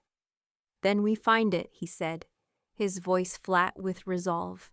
"We find it, and we end this together." Kiera nodded, but inside her heart twisted with fear. The old woman's voice echoed in her mind. "You cannot fight it alone, child." But who else could they turn to? Who would stand with them when even witches were afraid? Chapter 53. The next morning, Logan assembled the pack in the clearing, their breaths clouded in the icy dawn light. "We have a new goal," he announced, his voice ringing clear and strong. "We will seek the heart of the forest, the source of the magic that can end this darkness. Kiera will lead a small party to find it. The rest of us will hold the borders to protect our home until she returns." Murmurs of worry rose, but no one protested, their loyalty unshaken after everything they had faced. Kiera moved through the crowd, offering quiet words of comfort and sharing fierce, determined looks with old friends. Willow stepped forward, chin high. "I'm coming with you," she declared, eyes blazing with stubborn courage. Kiera hesitated, but Logan nodded. "Let her," he said. "She has earned her place at your side." Together, the sisters prepared for the journey, gathering supplies and saying silent goodbyes. Under the pale light of dawn, they slipped into the forest, shadows falling around them like a shroud. Chapter 54. The days that followed were a blur of cold and endless trees. The forest grew wilder the deeper they traveled, the air heavy with ancient scents. Moss hung thick from twisted branches, and mist coiled between towering trunks. The silence deepened until every snap of a twig and every brush of fur seemed deafening. Kiera led her party with quiet determination, her mind focused on the vague directions the old woman had given them. Willow walked at her side, her dagger always ready. Wolves flanked them, eyes wary, ears twitching at every rustle, but no enemy appeared, only the forest itself shifting around them, growing stranger with each mile. The snow grew deeper and the moon rose full and bright, casting ghostly light on stones carved with runes older than memory.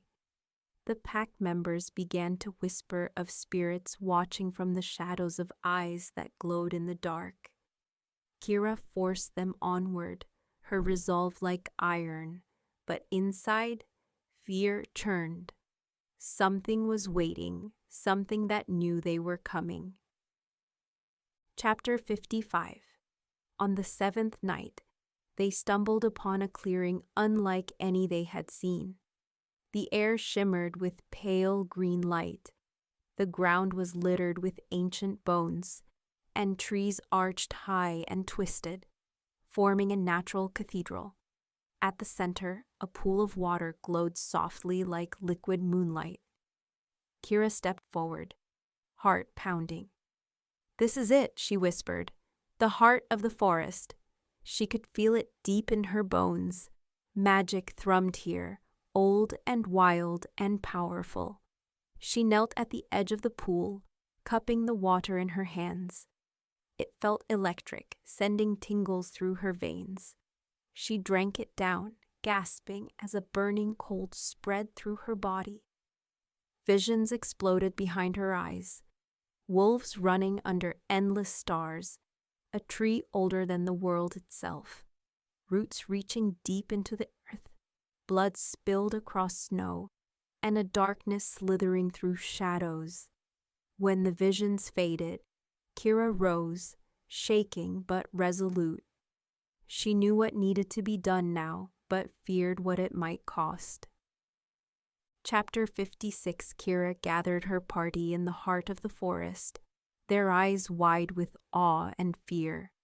The air here pulsed with a power that made their fur stand on end and hum through their bones.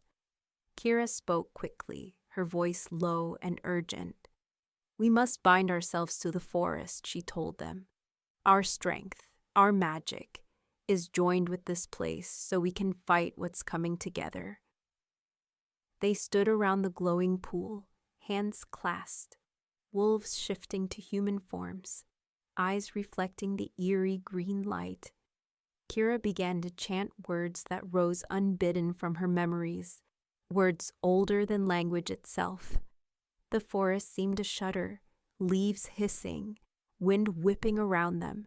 The pool flared, and brighter shadows danced across the clearing.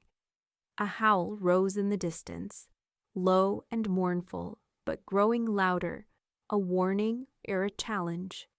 They didn't know Willow's hand tightened on Kiera's. "We have to finish this," she hissed. Kiera's voice rose over the storm, her words cracked the air like lightning, and the ground split beneath their feet, light and darkness twisting around them.